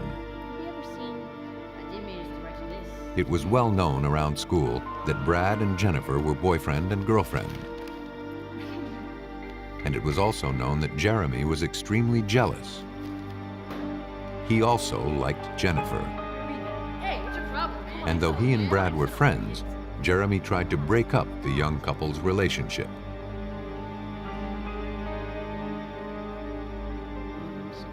According to the classmate, Jeremy had been bragging that he was going to hurt Brad. Investigators feared Jeremy Bach had made good on his threat. But to prove that a crime had been committed, they needed to locate the victim's body. Kevin's gonna meet us down there. To do that, they struggled to put themselves inside the mind of a 13-year-old killer, one who didn't have access to a car. We really had nothing, so we tried to figure out what we could do, and the only thing that we came up with is we put him in the trash. Detectives formulated a plan. Once a dumpster is put out on the curb, it is considered public property in the eyes of the law. 2 weeks after Brad Hansen was reported missing, police returned to the Bach residence. After the trash was put on the curb, investigators confiscated the can and then replaced it with another one.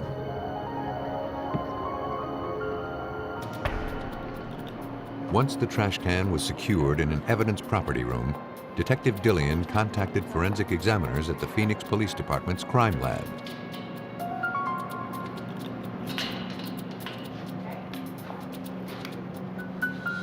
As soon as the lid was opened, investigators knew their instincts had been dead on.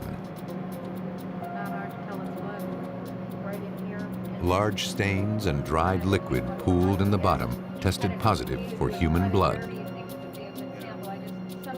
And forensic scientist Kevin Knapp didn't believe anyone could have survived such blood loss without immediate medical attention. The dumpster is probably about 2 feet in diameter, and there was probably about an inch deep pool of blood, dried blood, in the bottom of the dumpster. So even without being a medical examiner, in my opinion, it was an awful lot of blood, more than I typically see in a case. Now, examiners needed to verify that the blood found inside the trash can had originated from 13-year-old Brad Hansen. But there were no DNA samples from Brad to use for comparisons. Knapp had another option to get the evidence he needed. We all get our DNA from our parents. We get half from our mother and half from our father. So you can look at a DNA profile from an offspring and determine whether or not the DNA pattern from the parents could have formed that child. When the DNA samples collected from the trash can were compared to the genetic profiles of Brad's parents, examiners found a match. Detectives confronted the 13-year-old suspect with their findings. Now, Jeremy Bach claimed that while playing cops and robbers, his hand accidentally hit the countertop and the gun he was holding discharged.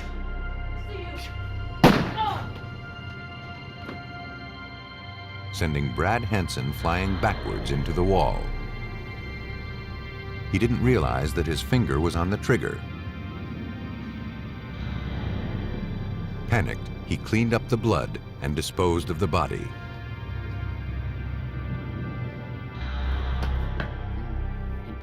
For investigators, Jeremy's story stretched credibility. He had said that when Brad was hit by the bullet that he flew back and he hit the wall. Well, very seldom does someone fly back. That's movies, okay, that's theatrics. Normally when somebody gets shot by a bullet, they drop. So there were things that he was recounting to us that we did not feel were totally accurate. Detectives returned to the Bach residence with a search warrant.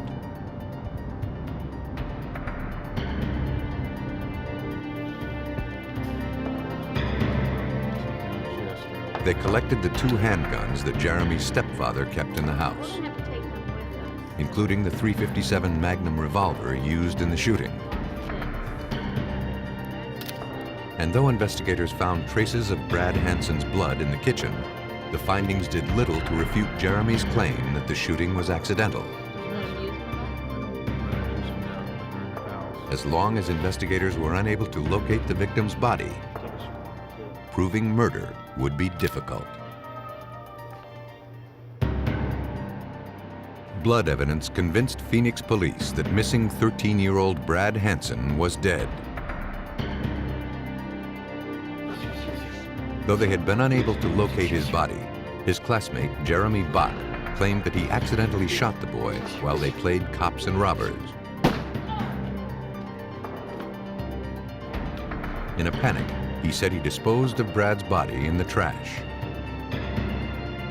But investigators suspected that Brad Hansen had been murdered out of jealousy. Now they needed to prove it. Police turned to forensic examiners for help. At the Phoenix Police Department Crime Lab, firearms expert Mahesh Patel looked for evidence that could prove whether or not the shooting was an accident. The scenario that was given to me was that Jeremy might have struck the side of the edge of the table and might have accidentally discharged the firearm. The .357 was constructed with a hammer block, which is designed to prevent it from discharging if accidentally dropped or bumped. Though incriminating, that didn't prove that Jeremy had intentionally fired the weapon. Patel needed to determine how much force had to be applied to the trigger in order to fire the weapon. What we do is take a set of weights and hang them from the trigger and keep adding on weight to the end of the trigger till it actually goes off, and that will tell us how much force was required for that particular firearm. Patel determined that 10¼ pounds of pressure was required to fire the .357 Magnum revolver. He concluded that an accidental flinch would not have been enough to cause the gun to fire. The analysis indicated that Jeremy Bach intentionally pulled the trigger. 13-year-old Jeremy Bach was placed under arrest and charged with murder.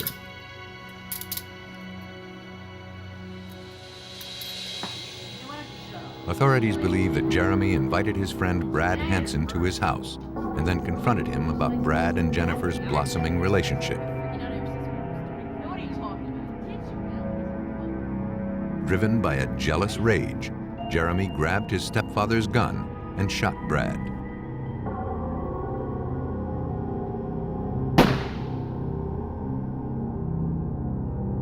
Jeremy Bach, the youngest person to be tried as an adult in the state of Arizona, was found guilty of second-degree murder and sentenced to 22 years in prison. Brad Hansen's body has never been found. Sometimes, juveniles believe that homicide is the answer to their problems. When that happens, investigators and forensic scientists must focus on the facts, which can turn dreams of a promising future into the reality of a wasted youth.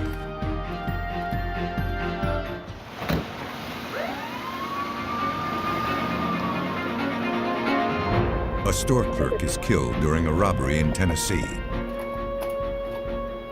When the suspect claims it was an accident, police turn to forensic examiners to prove cold-blooded murder. 2 people are found brutally murdered in an Albany, New York boarding house. To capture the killer, investigators rely on 19th century technology. In Louisiana, a fisherman discovers the body of a murdered woman. A footprint left in blood is investigators' only clue to her killer's identity. When there are no witnesses to a murder, police must find other ways to solve their case. But unseen no longer means unobserved, and killers are finding themselves caught in the camera's eye.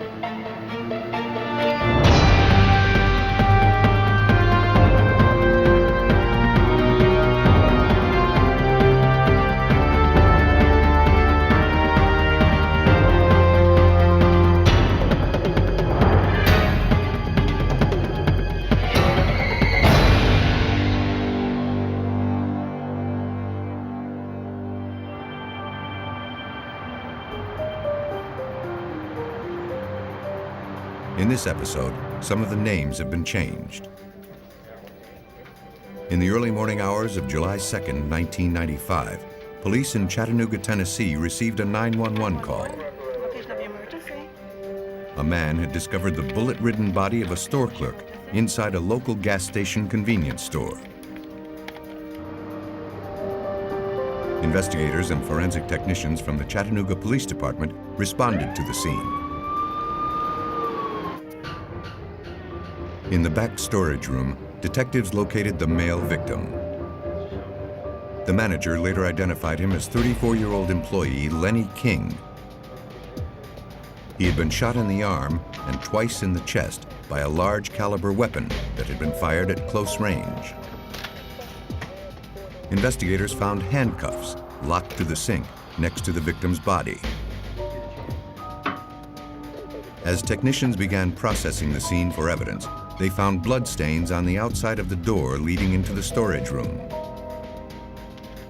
Examiners determined that the blood had originated from the victim. The team next made their way into the service area of the store. The cash register and safe had been cleaned out. The homicide appeared to be the result of a robbery gone bad.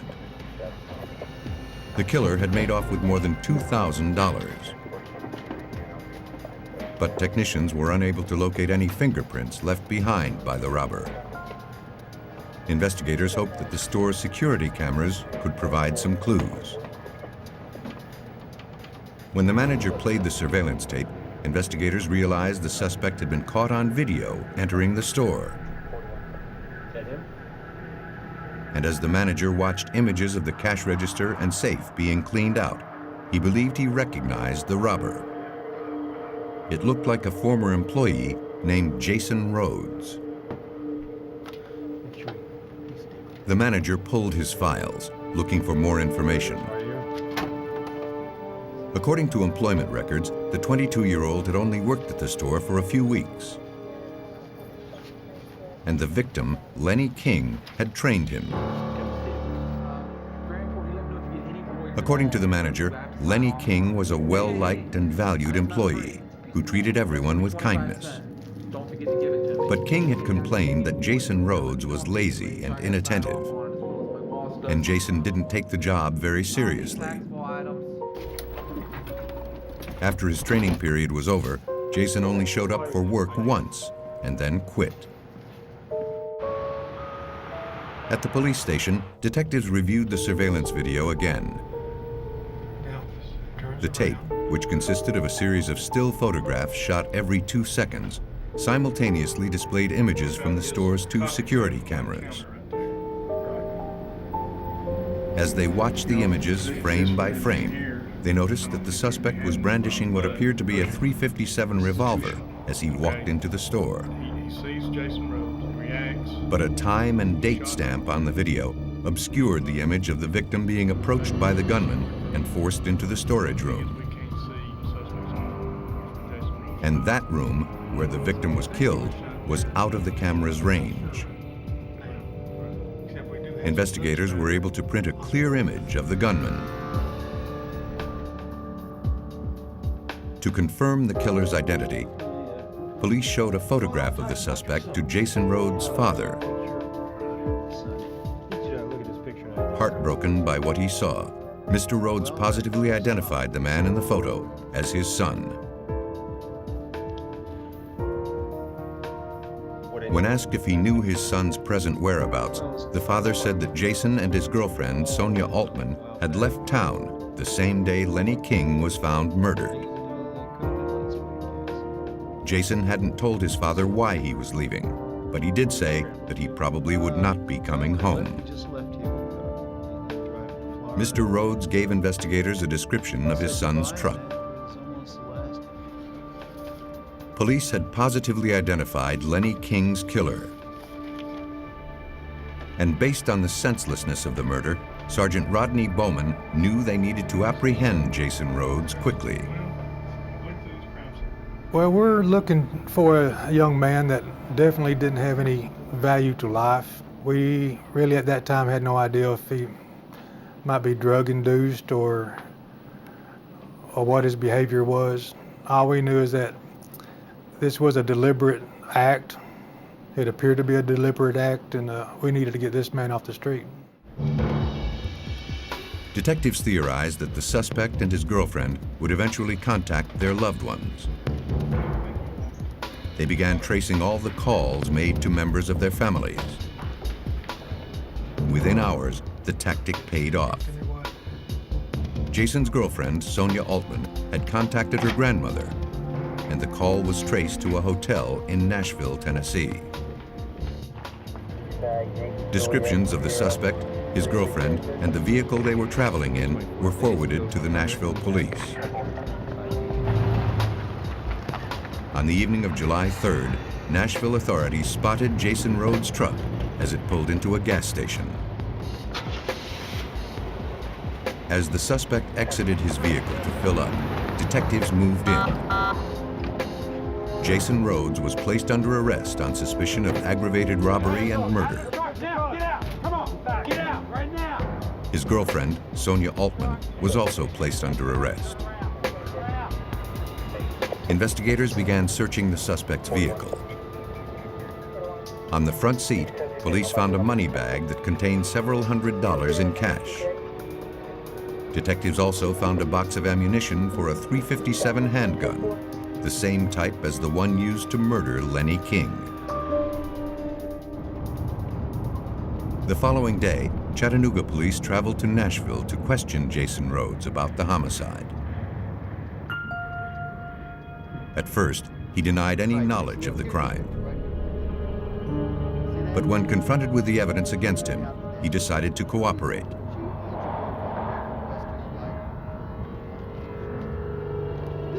Jason admitted to killing Lenny King. But he said it was a horrible accident. He never intended to harm his former co-worker.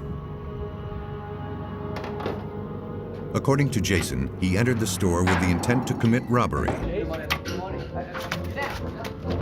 He claimed that he brought the victim into the storage room in order to handcuff him to the sink, so he would be unable to trip any alarm devices. But as he attempted to get the cuffs around Lenny King's wrist, the store clerk fought back, grabbing for the gun. He fell to the ground and he tried to grab the gun. Several shots went off, and Jason realized that Lenny had been hit. I didn't know what was going to happen. Panicked, he grabbed the money and fled the scene. Though Jason Rhodes had confessed to killing Lenny King inside the storage room, investigators didn't believe the story. Blood found on the outside of the doorframe suggested that the victim had been shot well before the two entered the room and struggled. But unless investigators could prove that Jason Rhodes was lying, he would likely stand trial for a lesser manslaughter charge. Detectives were convinced Jason Rhodes was a cold-blooded killer. Now they needed to find proof to ensure that the young man would never be free to kill again. Police in Chattanooga, Tennessee had arrested the man responsible for the murder of 34-year-old store clerk Lenny King, shot to death during the commission of a robbery. After being caught on the store's surveillance video, Jason Rhodes admitted to the killing.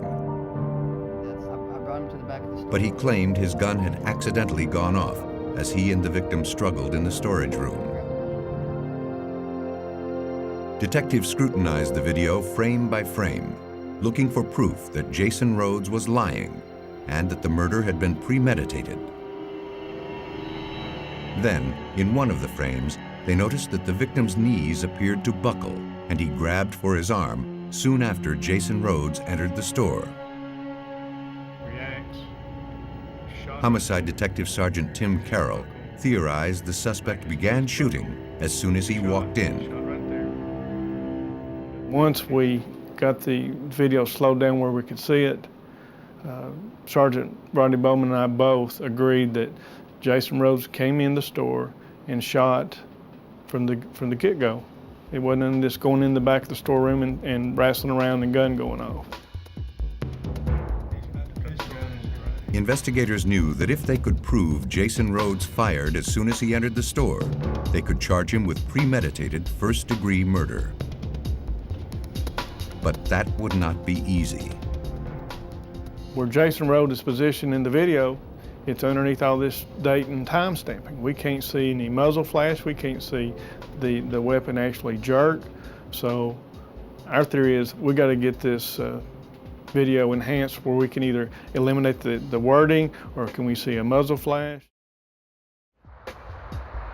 Investigators turned to scientists at the U.S. Department of Energy's Oak Ridge National Laboratory. There, Ken Tobin heads the Image Science and Machine Vision Group. His expertise lies in analyzing video images in order to extract data that is not readily visible. He agreed to work the case. The tape that we received from the Chattanooga Police Department was typical low quality. It had a split screen characteristic, which meant there were two video cameras that were in the actual store where the robbery took place. They were both displayed simultaneously on the camera. But the camera that actually caught the shooting of the store proprietor had him very far away. It was obscured by the time and date stamp, which was posted in the upper left-hand quadrant of the image, and it didn't look very possible to see anything new. To confirm investigators' suspicions that Lenny King was fired upon before entering the back room, Tobin needed a clear image. First, he would have to remove the date and time stamp from the video. To do that, he applied computer software to the images as part of a process referred to as subtraction analysis. The analysis works by comparing each frame of video to the next, and then eliminating images that remain constant and unchanged throughout. So the subtraction process in this case, the goal is to remove everything that's constant in the scene. The shelves, the coffee pot, the time and date stamp, which was superimposed over part of the image, and leave nothing but, for example, in this case, the muzzle flash itself and the recoil of the body, the person holding the gun as it was fired. Through subtraction analysis, Tobin was able to capture a blip in the video that was previously obscured by the time and date stamp. And it appeared to be the muzzle flash from Jason Rhodes' gun. Tobin's analysis had brought investigators one step closer to proving that Jason Rhodes had entered the convenience store with the intent to kill Lenny King. But to win a first-degree murder conviction, they needed to be certain that the blip uncovered by Tobin's analysis was in fact a muzzle flash and not a glitch in the video itself. To find out, detectives returned to the convenience store to conduct their own experiment. Using the same .357 Magnum revolver used in the murder, they fired the weapon into old phone books, making certain to be in view of the store's surveillance cameras. We fired it into like a couple of old city directories in that same corner area, but not in the same area where this time stamping was. So we fired several rounds and of course recorded on the store surveillance film, and then our crime scene people also videotaped it as well. Likelihood that this is consistent with a The video of the reconstruction was sent to Ken Tobin for a comparison with the one taken during the actual crime. When he compared the muzzle flash from Sergeant Carroll's gun to the blip on the video taken at the time of the murder, he concluded they were consistent in shape and intensity. Investigators now had the evidence they needed to prove that Jason Rhodes' story was a lie. And one isolated frame of video had been the difference in proving first-degree murder. I would compare what Oak Ridge National Lab did on this one little section of video to one drop or hair of DNA. It was that crucial. Without what they did, we didn't have what I would consider the video DNA for this case. To avoid the death penalty, Jason Rhodes, on the advice of his attorney, pled guilty to first-degree murder and aggravated murder. Police believe Jason Rhodes entered the store knowing he would kill the clerk who could identify him. After shooting him in the arm as he walked in, Rhodes forced Lenny King into the storage room. After a struggle for the gun, Jason shot the victim twice more in the chest at close range. He exited the back room and proceeded to rob the store of $2,000 in cash. Jason Rhodes was sentenced to life in prison. His girlfriend, Sonia Altman, was convicted of being an accessory after the fact and sentenced to 2 years in prison. Jason Rhodes' crime was exposed through state-of-the-art technology. But to solve a double murder in Albany, New York, investigators must rely on a 19th century invention. On the morning of July 3rd, 1994, Gary Lang went to check on his mother-in-law at a boarding house that she owned and operated. When he arrived, he noticed her stereo on the steps. The mail hadn't been collected, and the back door was wide open. Inside, the house was in shambles. Then, lying on the kitchen floor, he discovered the brutally beaten bodies of his 86-year-old mother-in-law, Josephine Zurich, and a tenant, Walter Peskowski. Investigators from the Albany Police Department rushed to the home. Police technicians carefully documented the entire house. Blood and debris were everywhere. Detective Anthony Bruno was shocked by what he saw. The house looked literally as if someone had picked it up and shaken it and set it back down. I don't think, aside from the kitchen table, there was a piece of furniture that wasn't turned over. There wasn't a drawer that hadn't been pulled out and emptied, thrown on the floor. The kitchen itself was covered in blood. There was nowhere to walk on the kitchen floor without stepping in blood. The blood stain patterns found throughout the kitchen were consistent with having been caused by blunt force trauma injuries. And it was likely that a cane with a bloody handle found on the floor was the weapon used to bludgeon the elderly victims. As investigators struggled to find evidence that could point them toward the killer, they uncovered another possible weapon. On top of the kitchen table, they found a cooking pot, dented and stained with blood. For investigators, all of the evidence suggested that the two victims had unwittingly stumbled upon a robbery in progress.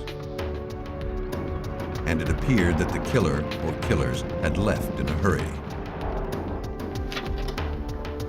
Autopsies confirmed that both victims had died as a result of massive blunt force trauma to the head. 55-year-old Walter Peskowski had also been strangled. Each of the victims had been struck dozens of times. And the injuries were consistent with having been caused by both the cane and the pot found in the kitchen. The medical examiner determined that the murders had likely occurred between 10 and 11 p.m. the previous evening. Hopeful that the evidence recovered from the crime scene might yield some clue to the killer's identity, detectives brought it to the Albany Police Crime Lab. While processing the bloody pot believed to have been used as a weapon, Detective Dean Halprin noticed what appeared to be a fingerprint on the inside wall. And if it was in fact a print, recovering it would not be easy. The material the pot was made out of isn't something that we've had good results with because it has pockmarks, depressions, plus it's very bent out of shape from being struck against the victims. But after it was actually processed with the powder, we could see that we had something in there. We had a print. But the excitement was short-lived. Though investigators had found evidence that could place a suspect at the scene, they couldn't get the camera in the position necessary to obtain a detailed image. Without that, they would be unable to compare it to a suspect print, if and when one emerged. The pot is small, difficult to stick a camera in and get a good picture. Numerous attempts were made at doing that. And we had pictures of the print, but they were not of the quality needed to make an identification. Examiners concluded that any attempt to lift the print with adhesive would likely destroy it. And dismantling the murder weapon was not an option. I think they'll be able to. As evidence, the print appeared to be useless. Thanks. Investigators would have to find another way to identify the killer. Police turned to Josephine Zurich's son-in-law, Gary Lang, for help. After listening to him describe his mother-in-law, police couldn't imagine why anyone would have wanted to harm her. Josephine Zurich was an 86-year-old Polish immigrant who had lived in that home, raised her family there since she immigrated to the United States. She was a law-abiding citizen. Everyone in the neighborhood knew her. She was known for baking pies for people in the neighborhood. The son-in-law added that Walter Paskowski, a tenant in the house, had also become close to Josephine and the family. Gary said that he and his wife stopped by the boarding house regularly, bringing groceries and offering to help out as often as they could. He recalled that Josephine had recently had problems with one of the younger tenants who rented the basement apartment. I don't know. In fact, she had started legal eviction proceedings against him when he suddenly moved out of the building. The son-in-law provided investigators with the former tenant's name. A records check revealed that the man currently worked as a cook at a hotel restaurant in the Albany Capital District. Believing they had identified a suspect in the killings, investigators quickly contacted the former tenant and arranged to speak with him. At first, he appeared apprehensive and seemed reluctant to answer any questions. But when police informed him about the murders, he decided to cooperate. He admitted that he moved out after having run-ins with Josephine and Walter. But he insisted he would never harm either of them. On the night of the murders, he claimed he had been working late at the restaurant. Homicide detective Bernard Santandrea began digging deeper into the former tenant's background. But nothing he learned indicated that the young man could be involved in such a brutal double homicide. This was an horrific act of violence. We just didn't feel this man had this in his nature to do it. Now, that being said, we also verified his whereabouts and his place of employment, and was verified that during the time we felt the homicides occurred, this individual was working. The investigation was back at square one. With no suspects in the savage double murders, the case threatened to go cold. And that meant a violent killer was still loose on the streets of Albany. Police in Albany, New York struggled to solve a brutal double homicide at a boarding house that had claimed the lives of the owner, 86-year-old Josephine Zurich, and 55-year-old tenant Walter Paskowski. Though forensic examiners had located a suspect's fingerprint on a cooking pot used to bludgeon the victims, attempts to recover it had been unsuccessful. Homicide detective Anthony Bruno struggled to identify the killer. We really had a whodunit. These folks had no connections to any wrongdoings, or they were not a criminal element. It was difficult to figure out who would have a motive to savagely beat these two people to death, aside from the burglary, which we believed happened. Police turned to the public for help. 2 days after the murders, a woman contacted detectives. After reading the details of the crime in the local paper, she believed that her ex-boyfriend might be involved in the homicides. Around midnight on the evening of the murders, the woman's ex-boyfriend, Johnny Blanchard, had stopped by her apartment unannounced. He seemed agitated and was sweating and out of breath. The girlfriend noticed blood on his clothes. Johnny explained he had been injured in a fight. But as he changed out of the bloody clothes, there were no injuries visible on his body. He refused to answer any more of her questions and left. She hadn't heard from him since. Johnny Blanchard was well known to Homicide Detective Sergeant Bernard Santandrea. He had an extensive criminal record, which included drug charges and violent assaults. Johnny Blanchard was familiar to me and other investigators in the office. We've known him over the years, knew that he had a propensity for violence, that he would be the type of personality that could commit such a crime. Blanchard's records revealed that he had grown up in a house close to where the murders occurred. And he was rumored to be currently squatting in an abandoned home located next door to the victim's residence. Police believed they had finally identified a suspect in the murders. Now they needed to find Johnny Blanchard. His photograph was distributed to all area patrol officers. The following evening, Albany police spotted Johnny Blanchard hanging out near a downtown alley. He was placed under arrest and brought in to speak with homicide detectives. Under questioning, Blanchard was arrogant and uncooperative.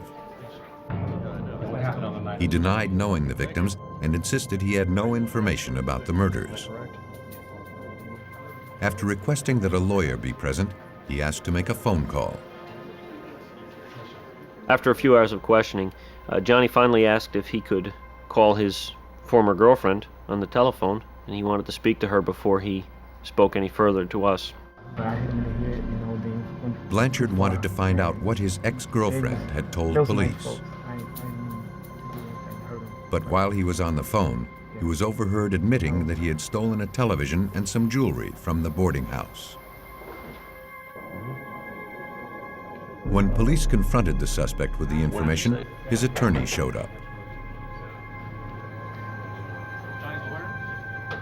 And he refused to allow his client to answer any more questions. Though police had overheard a partial confession, they knew it would never be allowed in as evidence in a murder trial. Still, it gave them an opportunity. The owner of the vacant house where Blanchard had been squatting allowed investigators to search the property. There, they recovered a television set and some jewelry that was later identified as belonging to victim Josephine Zurich. Though convinced of Johnny Blanchard's guilt, investigators knew their case was still only circumstantial. To prove murder, They needed hard evidence that could place the suspect at the scene of the crime. Though a fingerprint had been located on one of the murder weapons, police had been unable to get a clear image of the print. Investigators turned to forensic experts at the Connecticut State Police Crime Lab. There, specialist Paul Penders agreed to work the case. After examining the print inside the pot, he realized there would be only one way to get Albany police the evidence they needed to make their case. We knew that there were some difficulties with lifting the print, it being a blood print and so forth, and it would have to be pretty much done off the photography. The comparison would have to be made with a photograph.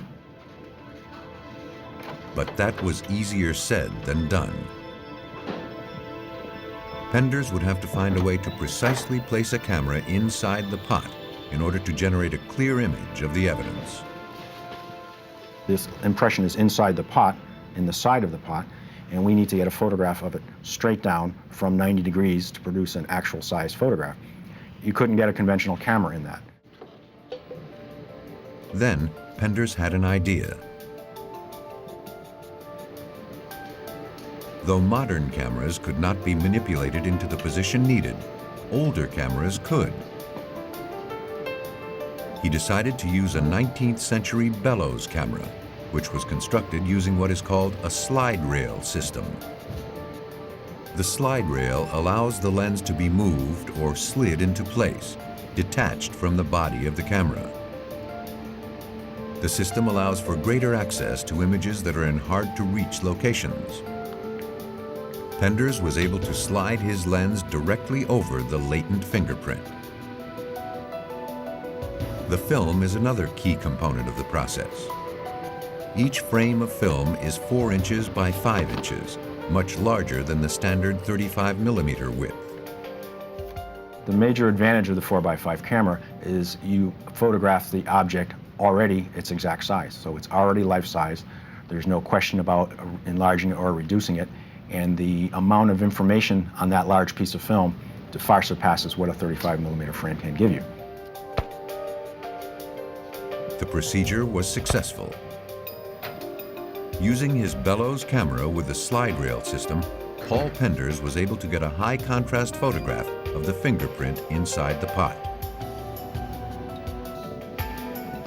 Now, examiners looked to the evidence to prove that Johnny Blanchard had carried out the murders. When the print photographed from inside the pot was compared with known fingerprints taken from Blanchard, examiners concluded they were identical. Is that our man there? Johnny Blanchard was subsequently charged with 2 counts of murder. Based on the evidence, investigators believe that Johnny Blanchard broke into the boarding house intent on robbing the place. But when 86-year-old Josephine Zurich and 55-year-old Walter Paskowski interrupted the burglary, Blanchard reacted by savagely beating them to death. Johnny Blanchard was found guilty of 2 counts of murder, depraved indifference, and burglary. He was sentenced to 60 years to life. Suspects with no obvious connections to their victims are difficult to identify. But oftentimes, murders are carried out by those closest to the victim. Just across the Mississippi state line, the Pearl River in southeastern Louisiana is known to sport fishermen as a haven for largemouth bass. On May 21, 1996, a man headed toward the river in search of a perfect fishing spot.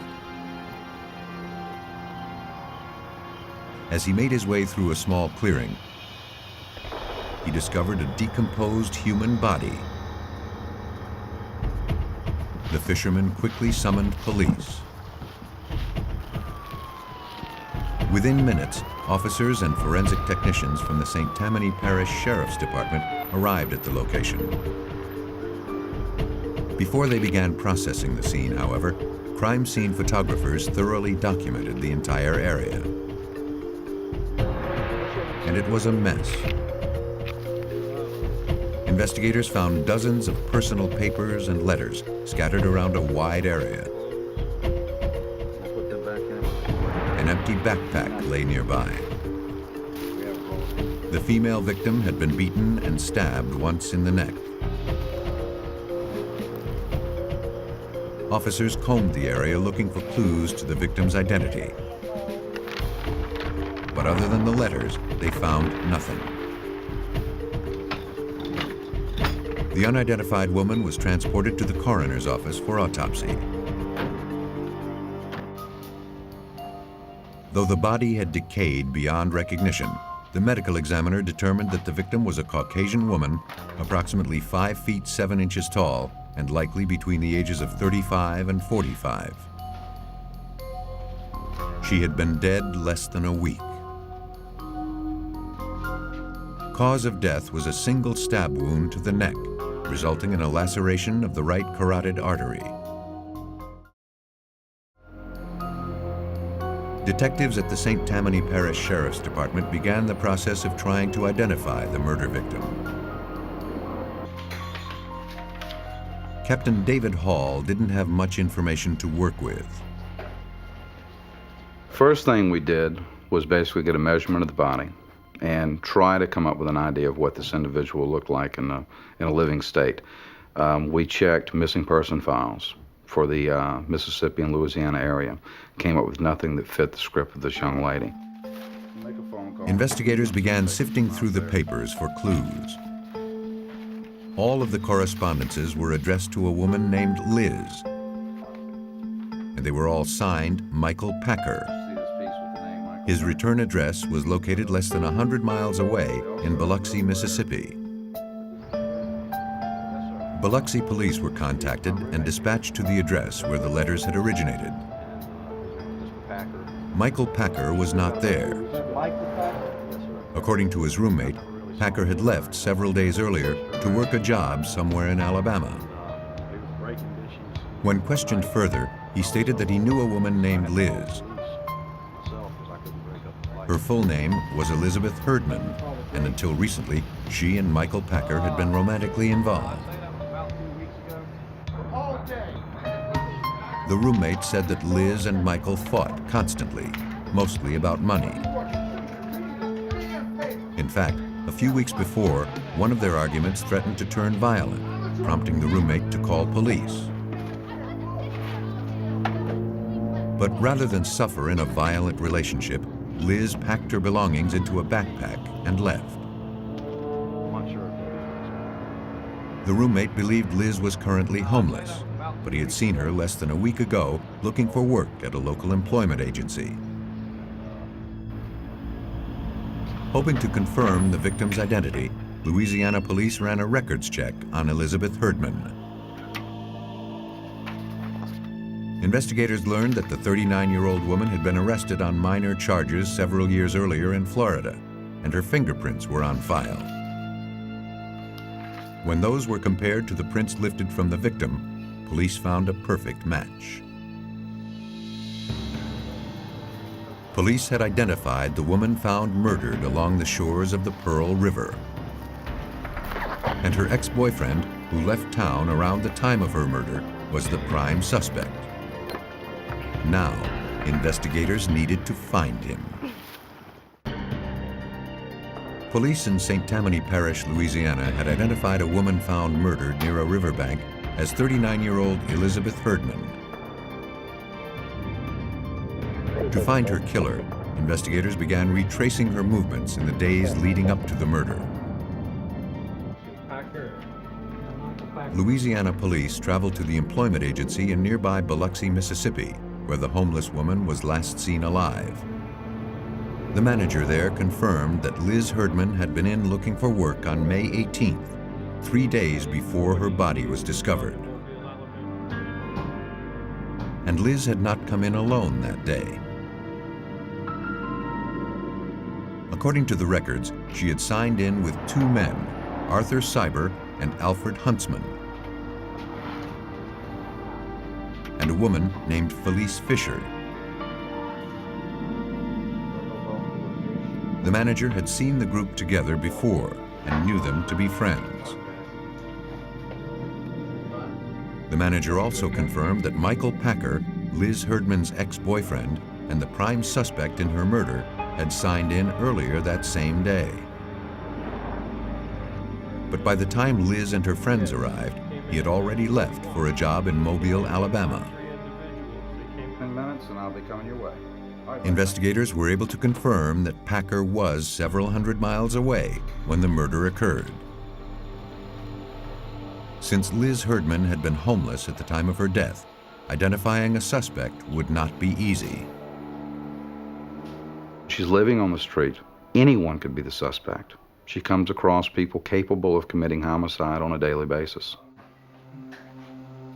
Captain Hall began tracking down Liz's 3 friends, hopeful they could provide information. But a background check revealed that 2 of those friends, Alfred Huntsman and Arthur Cyber, had extensive criminal records, which included robbery and assault charges. Detectives traveled to a nearby motel where Arthur Cyber had recently been staying. Though he was no longer there, a motel employee remembered Cyber well. He had been staying in a room with 2 women and another man. One of the women matched Liz Herdman's description. The employee remembered that after the group checked out, she cleaned their room. It looked like there had been a violent struggle. The window had been broken, and there were stains on the bedspread that appeared to be blood. The motel employee hadn't seen anyone from that group around since, and they hadn't left a forwarding address. The information led investigators to now believe that Liz Herdman's friends were involved in her murder. An APB was immediately issued for the 3 individuals and the car they were believed to be driving. We wanted to alert the nation that we were looking for Arthur Cyber and Alfred Huntsman and Felice Fisher for questioning reference to this homicide. A few days later, police several hundred miles away in Hutchins, Texas, spotted the 3 suspects. They were taken into custody and transported to Louisiana for questioning. Police searched their vehicle and collected its contents, including 6 pairs of shoes, some papers, and a few articles of clothing. Under questioning, Alfred Huntsman admitted that he had information about the murder. Huntsman said that while the 4 friends were staying at the motel, Liz Herdman and Arthur Cyber had gotten into an argument. Liz had recently gotten a job, and Cyber wanted some of her money to buy drugs and alcohol. When she refused, Cyber smashed out the window and became physically abusive. Eventually, things calmed down, and a short while later, Cyber suggested that they all go into town. But according to Huntsman, Cyber drove the group to an isolated spot at the Pearl River. He said he wanted to go for a walk with Liz to privately apologize for his behavior at the motel. Several minutes later, Arthur Cyber emerged from the woods, alone and covered with blood. He had murdered Liz, and the motive was robbery. Cyber threatened to kill him and Felice Fisher if they went to authorities. Huntsman insisted he and Felice never left the vehicle. When confronted with the statement, Arthur Cyber denied the accusation. Though he had been present at the river when the murder occurred, he said that it was Alfred Huntsman and Felice Fisher who carried out the homicide. Right off the bat, one started giving up the other, pointing the finger. That at least lets us know that we've got the 3 parties responsible. And from there, you just start to meticulously break down the lies that they're giving you and ultimately end up with the truth. For answers, investigators forwarded all of the evidence to forensic examiners at the Louisiana State Police Crime Lab. It was now up to them to find a way to prove which of the suspects had viciously killed Elizabeth Herdman. Yeah, it's very interesting. Police in St. Tammany Parish, Louisiana, had 3 suspects in custody for the murder of 39-year-old Elizabeth Herdman. But with the suspects pointing the finger at each other, investigators needed to find a way to expose the killer's identity. They turned to examiners at the Louisiana State Police Crime Lab. Yeah, look at that blood spatter. There, forensic scientist George Shiro began scrutinizing the evidence collected from the crime scene. He focused his attention on a yellow piece of paper stained with the victim's blood. As he examined it more closely, he noticed a shoe print. On its own, he realized that the print would not be enough to establish the killer's identity. Though all 3 suspects admitted being at the Pearl River, each denied being near the victim when the murder occurred. To determine who was lying, Shiro first needed to know where the evidence was found in relation to the victim's body. For that, he turned to the crime scene photographs. In the photos, he observed several yellow pieces of paper. But after digitizing and enlarging the photographs, he saw that only one was stained with blood, and it was located just inches away from the victim's head. Now, Shiro looked to determine which of the suspects had left the print. He began by comparing the shoes recovered from the suspect's vehicle to the shoe print found within inches of Liz Herdman's body. He quickly eliminated 5 of the 6 pairs. But the tread on the remaining pair appeared to be similar to the print from the crime scene. So I examined that shoe more carefully, and what we look for when we're examining shoe prints is we look for random markings on the soles of the shoe that give these shoes their individuality. Shiro generated an impression of the shoe print found in the suspect's car onto a sheet of clear acetate paper. When that was overlaid on top of the bloody print recovered from the crime scene, he found one consistency after another. That is an aha moment. That's when we say, okay, we have a match here. We have enough marks to individualize this shoe print to this shoe. Police determined that the shoe that had left the print belonged to Alfred Huntsman. And Shiro's findings proved that he was within inches of the victim as her blood was shed, something he had previously denied. Confronted with the evidence, Huntsman confessed to taking part in the crime. But he insisted he hadn't worked alone.